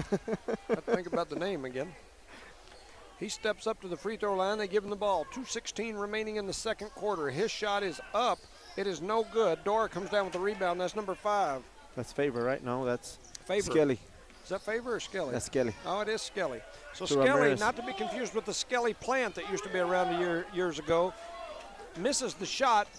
Eunice comes the other way with it. Blevins with a good rebound and push the other direction. Caballero over to Thompson. Thompson over to Jules. Jules back to Caballero. Caballero over to Thompson. Thompson back to Jules. It's a rotation there. Caballero back to Jules. Jules for 3. The 3 won't go. There's a battle down low with 2 large young men that almost look like a battle on the football line for Looks sure. like Godzilla and who Godzilla fight? Yeah. Godzilla So and King Kong, wasn't it? Dora pushes it across the midline. That's number 34. That's Ramirez. Yes. Ramirez kicks it inside to number 25. That's Kircher. Cole Kircher. Cold culture. So Eunice comes down with it. They kick it the other way. They throw it over in the corner to Ooh. Blevins, and Blevins has is his shot thrown Blocked, man. over into the. They almost knocked out the school. Cheerleaders. Well, I was thinking more like the AD over in the corner. They almost give her a black eye. And anyway, here comes Eunice again. They kick it into baseline. Oh. Nice pass there by, was that Caballero? Yes, sir. Woo! That was Caballero sweet, wasn't dropping dimes to Calvillo. Calvillo with the finish, 23-11. Man, I'm going to go back and watch that. You got to bring him some tacos tonight or something. At my house, we get tacos when the kids do something good, so you should get tacos tonight. Under 1 minute remaining. It's 23-11. That's number 5. He kicks it Skelly. over to Combs. Skelly back to Combs. Over to 42. That's Rodriguez. Rodriguez throws it right to the official. Good hands by the official. And the official catches it, and I got the camera pointed down at this end again. No more popcorn. I'm going to set my popcorn over there. This is Rossendo's fault. He brought me popcorn in the break. Calvillo with a heck of a move inside. He throws up a left-handed floater off the glass. Eunice leads 25-11. In the second quarter, 23 seconds left. So that's, Eunice almost slaps that ball away from Ramirez. That was Thompson. They throw it down into the post. They kick it back out to number 42. That's Rodriguez. Rodriguez to Ramirez. Over to Combs. Combs with the crossover. Kicks it back out to 42. Rodriguez. Over to 34. Ramirez. Eunice putting a lot of pressure on. They get the ball back to Skelly. Skelly with a step-back 3 at the buzzer. It will not go. And at the end of the first half, it's 25-11. Eunice is in the lead. And what was impressive about that, this last into the second quarter, most of the bench was on there. Should I say bench? Most of the backup players were out there, and they played very good. Yep. I was very impressed on them playing out there. Agreed. Want to shout out to some sponsors: Parker Energy Services, Devon Energy, Eunice Pump and Supply, Eunice Health Clinic, Eunice Public Schools, Cardinal Hardware, City of Eunice, Zia Auto Shop, and Redbird Gas. Man. You know, ultimately it was a fast-paced, up and down the court kind of game. Not a whole lot of points on the board for as fast a pace a game as it was, but it's 25-11, and Eunice is up, 14 here at the halftime. And most impressive, I think we only had that one turnover in the half, so that's very impressive for this basketball team. Yeah, definitely not a lot of turnovers on the Cards' part. And, you know, as I mentioned in our pregame, this team is no chumps. I mean, this team can play. They've got 2 losses on the season. Those losses are to quality programs, and they've got wins. 20-something point win over Dexter, and I can tell you, Dexter's always got a good boys basketball program, and they're a 3A school. Yes. So you know, this team is not a joke of a team, and Eunice has came out here and more than doubled them up in the first half. It shows you that Eunice is not a joke either. Eunice came out to play as well. Yep. Eunice is a tough basketball team to play against, especially Agreed. at home. Yep. Yeah, So. I agree. And if we can get that new Taj Mahal complete, it'll be real tough at home because I'm excited about that. Me too. Yeah. So Me too. I think we'll step away. It'll give me a chance to actually eat some popcorn without forgetting to move the camera back and forth. So we'll step away for about 5 minutes. There's 8:30 on the clock before the second half starts. So we'll step away for just a few minutes. We'll be back shortly. Thank you for listening to No Mark Broadcasting's coverage of Eunice Cardinal basketball.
go. Welcome back, ladies and gentlemen, to Joe Langston Gymnasium here in Eunice, New Mexico, where your Eunice Cardinals are hosting the Dora Coyotes. Coyotes. I don't know why, but the word Coyotes just gives me fits. I'm not sure if it's a coyote, a cout. You hear some people say like that's a cout, or I don't know if it's a coyote. I guess you're from the north, it's coyote. From the south, it's coyote. Yeah. And if you're from real south and west, it's coyote or something like that. Coyote. Hey, there you go. Aren't those the guys that sneak people across the border? Well, yes, sir, they are. So this is the Dora border sneakers. Anyway, so smugglers, right? The smugglers, yes, the Dora smugglers. That may be my new nickname for them. It's 25-11 here. The Eunice Cardinals over the smugglers at this point. And, Eunice, a pretty good half right there. They came out with a purpose today. Ovi had told me before the game that this Dora team had a kid or two that was like their main kid or two that he was told wasn't going to get to play today. So I don't know who that is, which one. I would guess by the roster that I had looked at earlier, there was a young man on there, and I had it in my little pregame. There was a young man that was 6'4", 230 or something like that. I'm guessing he's probably the kid that's out because I don't see one down there. I do not see one either. Yeah, that meets that type of. They've got some good-sized kids, but, in my pregame discussion, I mentioned that they had like 5 or 6 guys 6 foot or better. I don't know that there's 5 or 6 guys out there right now like that. I wonder if they lied or exaggerated a little bit on there. Yeah, that's possible too. But because I always say I'm 5'7", I'm barely 5'6". Well, I think on our roster they've got Chloe listed at like 5'6", and she's probably barely 4'10". Yes. And so, anyway, yeah, I think that's a basketball thing or a man thing. But anyway, it's definitely. We've either stretched the length of these young men or they're missing several. But I know for a fact, Ovi had told me before the game that one of their main players was going to be out. So Eunice throws the ball in. They'll be going to our right. Jonathan Caballero is starting at the point guard here to start this half. And Thompson throws that ball away. Dora on the run out. Oh, wow, there was a big collision down there. No call either way. Eunice ends up with the ball after the missed layup. And here we go the other direction. Caballero passes it over to Thompson. Thompson to Jorge Ontiveros. Back to Caballero. Caballero to Ontiveros. Ontiveros for 3. It will not go, but Thompson's there for the cleanup on the backside rebound. He floats it back into Ovi Ontiveros. Ovi with a nice little move, a little up and under out the backside, and Ovi Ontiveros puts 2 points on the board. It's 27-11. Favorite to Coburn to favor back to Ramirez. And George almost got a steal. Combs ends up with Combs. Is that 3? Yep, and Ontiveros almost takes it away from him. So that's 34. That's Ramirez. Ramirez heads in. He goes to lay it in, and Ovi Ontiveros throws his shot over onto the wall. He almost could have caught that. Yes. So Dora will throw the ball in on the baseline. That's number 5. That is Skelly. Skelly throws it up into the corner. A shot goes up, and it is no good. Combs comes down with the ball in the scramble. Number 4 is Favor. Favor throws the ball into number 25. That's Kircher, not to be confused with Kutcher. Kutcher to Combs. Combs out here to Skelly. Skelly's looking. He thinks about it. Now he drives in. He throws up a shot that is no good. Ontiveros comes down with the rebound, and he's headed the other direction. He kicks it out to Jaquan. Jaquan looking around. He gives it to Ontiveros. Ontiveros pulls up with the 3, and it is no good, but Thompson with the rebound. His putback won't go. Thompson with another putback, and it won't go either. And here comes Dora back the other way. That's number 5. Good Lord, there was a heck of a collision. I think they called it before he hit Jorge, I mean. Man, that was Skelly involved in that big-time collision there. Yeah, they gave it to Jonathan, that foul. Called a foul on Caballero. Number 5, Skelly will be throwing the ball in on the baseline for Dora. Dora throws it in out to the corner. A little dribble drive over to the middle to the free throw line. A shot is up from number 25, Kircher, and he knocks it in. 6:07 remaining here, and the clock is not running. There it goes. Now it just started running. Out of the whole quarter? I guess it hadn't been running for a little while. I mean, it'd been running for the quarter, but they definitely weren't running it there. There's a timeout on the floor. Eunice up 27-13. 6:01 remaining here in the third quarter. I'm not sure how long the clock had. I did not notice. I was over here watching them play. You know, the only reason I looked up for the score to say the score, and the clock was still, and we went from one end of the floor and down. Three times maybe? I don't know, but there was no clock running. I'm not sure how many times or what. I don't know. I just know it wasn't running when I looked up there. Huh. I'm telling you, I didn't look up because I was watching my sons. Actually, my son's playing right now, as I was out there watching the game. He's like, yeah, son. I'll probably get corrected on that one later tonight, huh? You'll be like me. You'll be over there muting your mic when your kid's out there. You know, it's funny because Ovi plays, and I can sit up here pretty cool, calm, and when Chloe's playing, I get a little crazy up here. You do? Yeah, just a little. I don't know. So Dora will be throwing the ball in. Skelly going to throw it in. Combs up there trying to make space to get it. Kircher's rolling through to try to get it. They give it back to Skelly. Skelly heads the other direction. Thompson tries to sneak up and steal. 42, that's Rodriguez. He's got it over in the corner. He kicks it back to Skelly. Combs with a little weave. They're running that weave around the top. The kid can dribble, Man, yeah, he's got some handles on him. Combs dribbles it off the foot of Ontiveros, but he picks it back up. Ovi Ontiveros trying to, he was doing what we call the arm bar, where he's got that arm on his defender, just kind of shoved him out of bounds as he chased him down the sideline. He needs to beat him to that baseline, right? Yes. Yeah, that's the goal with the feet there, is you want to drive and beat them to that baseline. I'm going to try to zoom in a little bit more and maybe pay a little bit of attention. All right, so I can't tell who that is. 4, that's going to be Favor. Favor over to Combs. Combs over to Skelly. Skelly back to Combs. Now 42, that's Rodriguez. Rodriguez has it. He hands it off to Favor. Favor to Combs. They're running this weave, and they run it very interesting because it's almost like they don't want to go to the basket, and just as I say that, they do. Skelly attacks the basket and scores. So here comes Eunice back the other direction. A floater from Thompson is no good. Ortega, no. That is Caballero. Caballero, and they're battling for that rebound. He kind of resembled Ortega, and it's kind of funny I said that because out goes Caballero and in comes Ortega. What Tatum is doing, they're starting the offense at the very top of the key, and they're making Eunice switch men. And on the confusion, that's how they go in and score. If you remember, that's how Tatum used to be many, many years ago. They run that weave. That weave can be tough to defend. So here they go again. They got the weave going. That ball was stolen away by Thompson, but Thompson threw it right back to the Coyotes, and Ovi stops the ball from scoring. And Thompson is getting mugged out there in the back. He is. Here goes Ontiveros. Ontiveros back to Thompson. Thompson to Ortega, over to Jorge Ontiveros. Oh, nice move, but they're going to call him for the travel, yeah.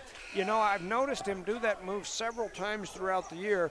When you jump through like that, if you land on 2 feet, it's not a travel. But if you land on a 1-2, to where you hear the double-double, it's a travel every time, and that's what they got him for there. So Dora gets the ball in. They swing the ball back over to Skelly. Skelly to Combs. Combs over to 34. That's Ramirez. Ramirez back to Combs. Combs back to Ramirez. Ramirez over to Rodriguez. Rodriguez inside to Kircher. Goodness, that weave keeps me tired. Then they drive in. That's Combs with a nice floater over the top of Ovi Ontiveros and gets it in. It's 27-17. You're cutting it away, Coach. So here goes over to Ontiveros. Jorge Ontiveros crosses over. He fires it back out to Ortega. Ortega to Thompson. Thompson fires up a 3. It won't go. The shortest man on the court, Combs, comes away with the rebound for Dora. Dora headed the other direction. A nice move there by 34. That's Ramirez, and he almost gets to the rack, and he gets fouled on his way up. By Thompson. Wow. That's why every player on the Dora team can handle the ball. Yeah. Okay, they do that offensive up front. They just weave through. So Rodriguez goes to the bench. Looks like I was trying to see who came in for him. It must be 4. That's going to be Favor. So they throw the ball in right to George Ortega of Eunice. He's heading down the floor. He nice kicks it over to hesitation. Thompson. Thompson scores off the pass from Ortega. Then they kick it in, and Ortega steals it again and lays it in. Ortega with 2 quick big plays there. Dora forcing it down the other direction. They throw it ahead. Between people's luckily, legs. went through 2 people's legs. And then Dora shoots up a long rebound. shot. And the smallest kid on the court again, Combs, comes away with the rebound. And Eunice coaching going crazy on the rebound out there. Yeah, he's not liking that. That looked like a travel to me. No call. Skelly trying to get past Ortega. Ortega to Combs. Oh, I see what they're doing now. You see it? Over to Ramirez. Yeah, they're trying to jump out and get in that lane to keep them from running that weave. And that weave, you've got to keep them on a side. You can't let them go back and forth. Jay Quellen with the steal. He fires it ahead to Thompson. Thompson lays it in for 2, and the Dora coaching staff's not liking what they're seeing, so they're going to call a timeout with 2:51 remaining here in the third. It's 33-17. 33-17. That's a mouthful right there. Eunice is doing real good on the defense. They adjusted on that last timeout they had. They adjusted on that weave play or weave movement, whatever you want to call it. They're doing good. The only thing I've seen so far is they need to rebound those loose balls because, like you said twice already, the shortest guy on the court is catching it. And we have big guys out there. We should be able to catch that. You know, a lot of teams have started running some variation of the weave. They run it against a zone. They run it against a man. And just the other day, some team that we're playing over in Plains was trying to do that to us on the girls' side. And I was telling Chloe, because she plays the top of the defense a lot, I said, all you got to do is get out there and turn your body sideways, even with the sideline, and just keep them from coming over the top of the key. Make them, because that weave only works if you can weave. Right. And if you shut them down and keep them on one side of the floor, it messes their whole offense up. And Coach McBee made a really good adjustment here recently, and he has shut that weave down, and he's keeping it on one side of the floor, and that messes their whole offense up. Now, we'll see if Dora in this timeout can make the adjustment, because there is other things you can do out of it. But most teams don't make it through to that. You know, what happens if the ball gets down all the way down here on the side and you keep it over there and you can't get it back across?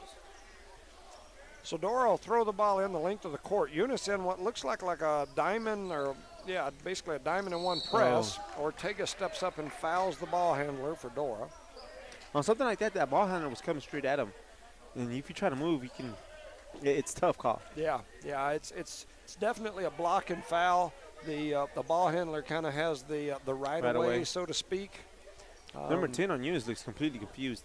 That's the second time on the inbound play that he did not know where to go. Yeah, they're looks to me like they're trying to run a little run and jump man. They kick it ahead to Thompson, and that ball gets deflected. We had a steal on the press, and they kicked it ahead to Thompson. Thompson went up with it. The ball was knocked out of bounds. I thought it came off his leg. I did too. I thought we got away with one there. I wasn't going to complain, but I definitely agree. I'm going to go ahead and say it. Did Jorge get a haircut? You know, he had to, because he does have a little shorter do going. Hope it don't affect the shot. So they throw it up high to Ovi. Ovi spins around, goes up. It won't go in, so Ovi misses the putback, or his own little shot there. 2:30 remaining here in the third. It's 33-17. So Ovi with a huge block. He throws that shot right back in the shooter's face, and then Eunice comes away with it and heads the other direction. They hit it over to Thompson. Thompson for 3, and it goes in. Is that Thompson? That is Thompson. Yes, looks a lot like Blevins, though. Yeah, for a second. They throw it ahead. Ovi Ontiveros comes down with the steal. Oh, I thought he was going to walk. They throw it over to Ortega. Ortega to there's a pass. Other Ontiveros. Ovi misplays the rebound, and then here comes Dora the other way. That's Skelly, I believe. Yes. Skelly over to the little fella Combs. Combs shoots and misses, but Kircher comes away with the rebound for the Coyotes. Coyotes, one of them. They're slowing it down to the Coyotes. The Coyotes. The Smugglers throw it over. They get it back up to Combs. Combs kicks it ahead, and Jay Quellen almost had a steal. And I know everybody on the Eunice side was sure hoping he'd come down with that one, because they're all wanting to see him get that run out and finish what he didn't finish over in Plains. Yes. It was close, but didn't finish. 36-17, 1:34 remaining in the third. Dora with the ball. That's Skelly. He seems to be the scorer, and goodness, there was a big collision again. A lot of big collisions in this game. A lot of where they take off like a kamikaze and just hit somebody. Yeah, they go for sure. So 1:29 remaining here in the third. Dora throw the ball in. They throw it into the corner to Combs. Combs' three goes up, and it is no good, but it worked out as a perfect pass to his teammate Rodriguez, and he gets the putback. 36-19, 1:18 remaining here in the third quarter. Oh. They fire it off the face of Calvillo. He's cleaning his hands. You see that? Yeah. And so Dora brings it back the other direction. 1 minute remaining here. Oh, nice move, but did not finish. Yeah. And Caballero comes away with the rebound, and he's headed off the other direction. He floats it ahead to Blevins. Blevins shuffled his feet on the step-through jab-and-go move. I was hoping he would have shot that because he made one earlier. Yeah. Okay, we got too many players on the court. I agree. So there's a – okay, there they go. Now they're getting where they need to be. I guess they're pulling the press off. 36-19, 52 seconds, and it is ticking. Combs has the ball, top of the key. He kicks it over to 42. That's Rodriguez. The backside's and wide open. He travels. So Skelly had the ball over in the corner, and he traveled with it. We got 44 seconds left. Yes, sir. They kick it into Caballero. Caballero wanting to use the force. Combs out there trying to put pressure on him. He kicks it ahead to Jules. Jules back to Caballero. Caballero over to, who is that? He is a freshman. 44? Yeah, I think that's right. Luis Gomez. Okay, so Luis Gomez out on the left side. He kicks it over to Jules. Jules tries to cross him up. Combs takes it away from Jules, and the ball ends up out of bounds. So Jules is frustrated. He wanted some kind of call. They didn't give it to him. The ball is turned over to Dora. Dora throws it in with 15 seconds and ticking. Combs with a little crossover move at the midline. They throw it back to Combs. Over to Ramirez. Ramirez back to Combs. They kick it over to, and they're going to get fouled out there on the side. On Calvillo. Yep. And you know who is not on the court right now is the other Gomez kid, that big kid, Jorge Gomez. I don't see him out there. And I don't see him dressed out. Him or Kevin. Yes, I think you're right. Wonder what's going on there. They're sick or what? Little vacation time already? Maybe. Like Dennis Rodman asking for early vacation. Like LeBron. That guy takes a vacation every other game. So a heave shot at the end of the third quarter for Dora will not go. At the end of three, it's 36-19. And we'll get ready to move into the fourth quarter. That's a fast game. This second half for sure. Shout out to those sponsors. Parker Energy Services, Brett and Penny Parker. Devon Energy. Eunice Pump and Supply, Becky Nogelmeyer. Brandon Matthews and all the gang. Eunice Health Clinic, Leanne Reeves, Brian, Nikki, Elma, Aaron, Yachty, and all the crew. Eunice Public Schools, Dwayne Haynes, Cynthia Sims, Rosendo, Matt Coy, Kenny Reed, Ashley Davis, and David Gallegos, and all the staff down there at the Eunice Public Schools. We appreciate all that you do. Cardinal Hardware, Ashley Davis, Chris Myers, Miss Ortega, and all the staff. The City of Eunice, Zia Auto Shop, and the Whitmire family, Redbird Gas, and Bart Parker. Thank you guys for everything that you do and for making this broadcast possible. We are getting ready to move into the fourth quarter here.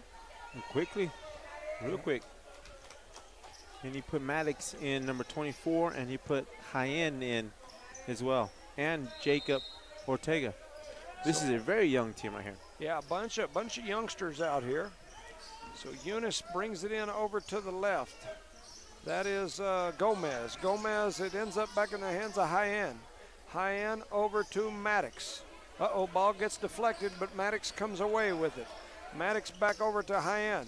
Hyen with a little step-through move back over to Maddox. Maddox three is no good, but Gomez with the rebound and the putback down low.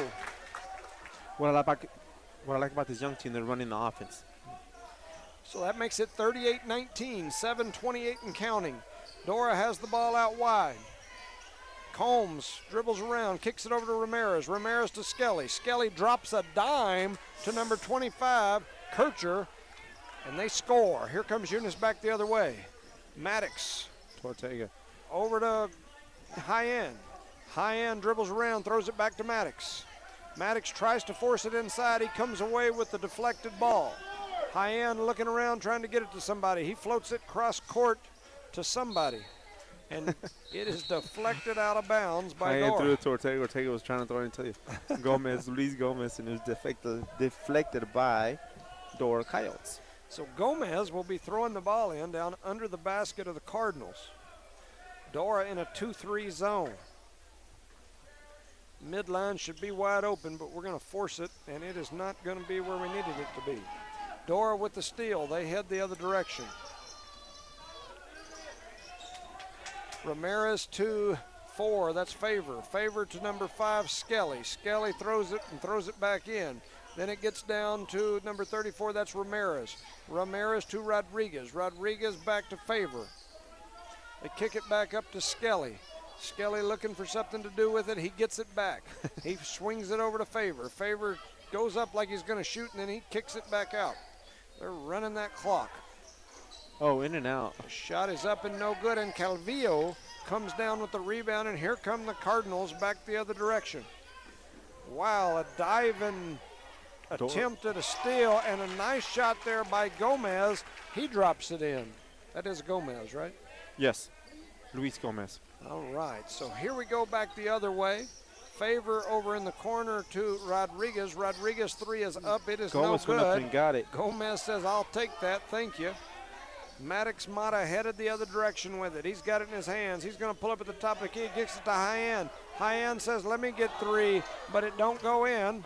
Calvillo jumps up. We had a double save over there. It was crazy. And we've got an interesting situation going. Dora comes away with it and all the different scrambling and whatnot. And here they go back the other direction. Why don't they shoot when they're open, Coach? Dora. I don't have any idea, especially down 20. There goes a shot that's up and no good, and Calvillo in there battling. I mean, because Dora's open on that outside of that three-point. The way they're losing right now, I would be shooting it up. Yeah, you might as well at this point. You won't hurt nothing. No. You can only help yourself. Mata brings it back down to the top of the key. Dribbles, throws it over to High End. High End throws it real quick to Calvillo. Does a good power move back to Ortega. Ortega to Gomez. Nice bounce pass to Calvillo, and he picks it up and drops it in. Nice. That was nice. Good ball movement. Here comes Dora back the other direction. And I'm just going to say the numbers. Number 5 gets it, passes it over to number 1. Number 1 over to Favor. Favor dribbles, throws it over to Ramirez. Ramirez back to 25. Nice, beautiful pass on the inside. That was a good Kutcher. layup. Kutcher, Ashton Kutcher right there. Mata brings it down for Eunice. Forces the pass, but Gomez punches it out of the hands of Dora. And here comes the hot dogs. The hot dogs. Here comes the hot dogs. Looks like the starting 5 coming back into the ball game. The hot dogs, as Rosendo calls them. The young bucks are taking a seat from now. Yep. So Eunice still up by 19. 4:38 remain here in the game. The hot dogs are back. Tatum, Dora dribbles back down, gives it to number 3 to Favor. Favor does a little cross move. Oh, forces it in the middle, but Thompson gets a steal. He pushes the ball up, 2 people on the right and left, keeps it, passes it over to, don't know his name. Back out to Thompson. Jaquan pass back to Thompson, shoots a 3, misses. Jaquan rebounds, gives it to Jorge. Soft pass to Obi. Obi gets it and makes a layup. Like that soft pass. Yep, soft pass. Eunice is pressing all the way, full court press. Dora breaks it. Favor pulls it back. Number 3 gets it back to Favor. Favor dribbles, throws it over to number 5, Skelly. Shoots a 3 and he makes it. Is it Skelly or Scully? Skelly. Skelly, it's all the same. Thompson brings it up the center, passes it up to Ortega. Ortega looks down, cross court to Jorge. Jorge drives, does a little back behind the neck pass over to Ortega. Ortega gets it, dribbles it, freezes him. Oh, a nice pass to Obi on Terreros, and he makes with that soft touch layup right there. 46-28. Yep. I'm missing points for Dora. 3 of them. 46-28, Eunice Favor in the 4th quarter. Favor gets it. No, Skelly gets it, drives in. Little pass over Obi. Obi gets a rebound, passes it out to Ontiveros. Thompson gets it. A little strong layup and lays it in. Is good. Dora gets the ball back to number 5. Skelly dribbles it up the court. Passes it over number 3 to Favor. Favor dribbles up to the top of the key. Skip past to Scully. Thought about shooting it to number. Passes to 1. That's Hayes. Hayes. Not to Hayes. Yes. Not to be confused with Dickie Hayes. Oh, we got a steal by Jay Quellen. Jay Quellen. He got some fast hands. Oh, Thompson was blocked. Ortega gets the rebound, throws it over to Jorgito. Jorgito misses. Dora recovers the ball. Number 5 gets it up. Skelly dribbling up the ball nice and slow with no pressure on him, even though they're losing right now. He dribbles up the slow, throws it up to Hayes. Hayes gets the ball over there on the sideline. Throws it up to number 3. They skip it all the way to Favor. And he is tackled by number 13 by Jorge, our linesman. Jorge Ontiveros trying to make a hustle play, but he hustled right into a head-on collision there. He thinks he wants a sub, too. He's like, hey, give me a sub. You want to take a little break? Yeah, definitely. Hope he's okay, but he's headed to the bench. So we got a couple of new ones coming in. We got Billy Blevins coming in, along with the Julster. Mr. Woods. I'm glad to see him back out there. He had a hurt knee for a little bit. Inglewood, huh? 46-28, 2:25 remaining in the game. Dora at the free throw line, and their free throw is no good. Obi Ontiveros with the rebound. Went up strong and got that, huh? Throws the ball out to 21. Julius Woods dribbles down, throws it over to Blevins. Blevins to skip past to Thompson. Thompson shoots a 3 and it's just short. But Blevins saves it and ends up in the hands of Jaquan. He misses a point-blank layup, and Dora gets the rebound. I thought you were going to say deck the halls. I almost said Dexter got the rebound, like they're not even in there.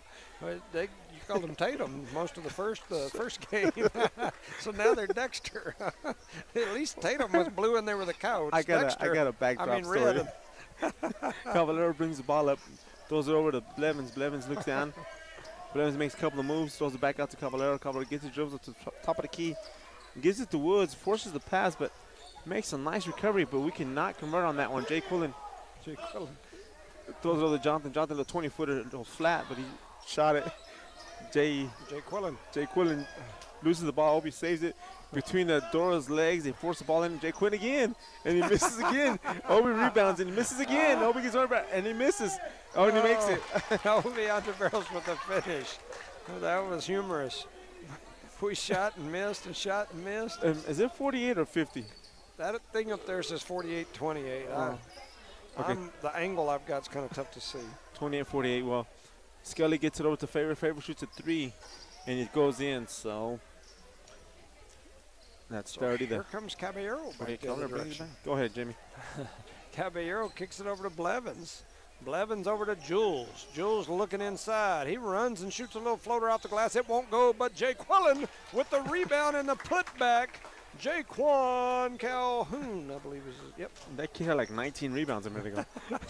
In one setting, huh? Yeah. He was padding his rebound statistics. Obi Ontiveros with the steal. 40 seconds remain in this game.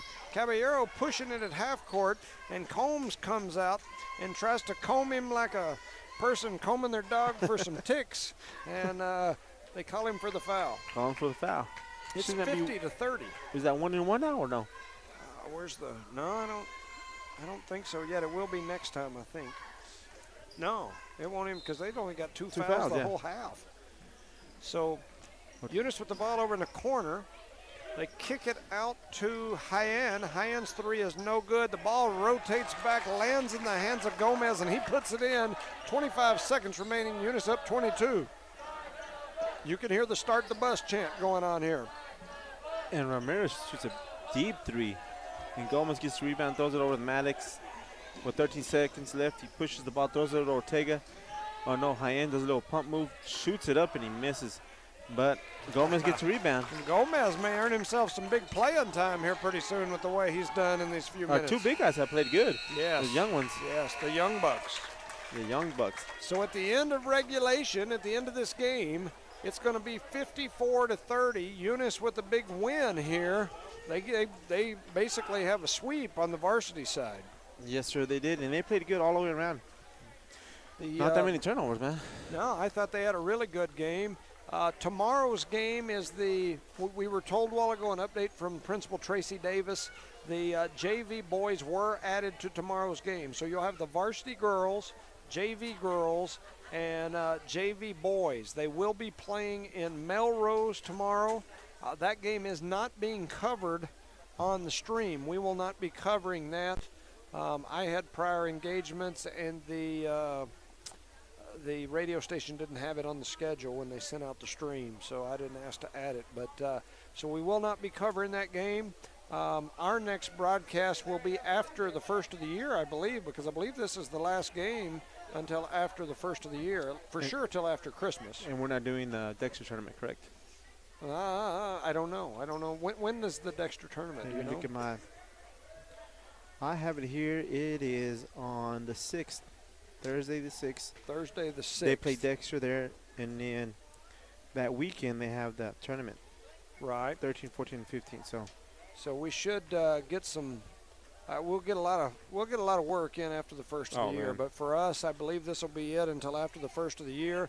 We want to make sure that we shout out to those sponsors one more time. Our sponsors: Parker Energy, Devon Energy, Eunice Pump and Supply, Eunice Health Clinic, Eunice Public Schools, Cardinal Hardware, the City of Eunice, Zia Auto Shop, and Redbird Gas. We want to make sure that we thank you guys. We appreciate you. We could not do this without you. And so thank you from the bottom of our heart.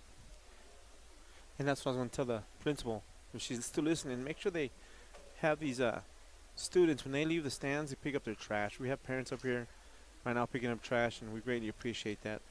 Yeah, I know that I've mentioned this before, probably not on the broadcast, but my mom served as the custodian here in this gymnasium for quite some time. And I know that myself and my family, we used to stick around after our games to pick up trash, and it was amazing how messy it can get up here. And I love our kids to death. I think we got great students here at the Eunice Public Schools, but I will tell you, the messiest place in this whole gym is usually that student section. And that's as a parent, I picked some stuff last game as well. So as a parent, I'm going to talk to my son, even though he's playing right now. Yep. But it builds responsibility, and we got to be proud of our facility. So. Especially if we're about to go with a new one. So we got a shout out to one of our Deacon, one of our referees. He's waving at us from the bottom. We appreciate that referee's crew. I know that I sometimes give them a hard time, talk a little trash to them. But I know last year I made Ty mad, and he was mad at me, still mad at me probably. But I don't know. Some people look at things different than me. If I'm out there reffing and you're up in the bleachers, I expect you to holler and hoot and holler at me. And yes, I have refereed, I have officiated before, never big varsity games or whatever, but I have done it. And it's not fun, it's not easy. I know they got a hard job, but to me, some of the fun of coming to the games is to holler and complain about a call. I mean, shoot, last week we were sitting up here with our preacher, and man, he hooted and hollered at the officials the whole time, more than I do.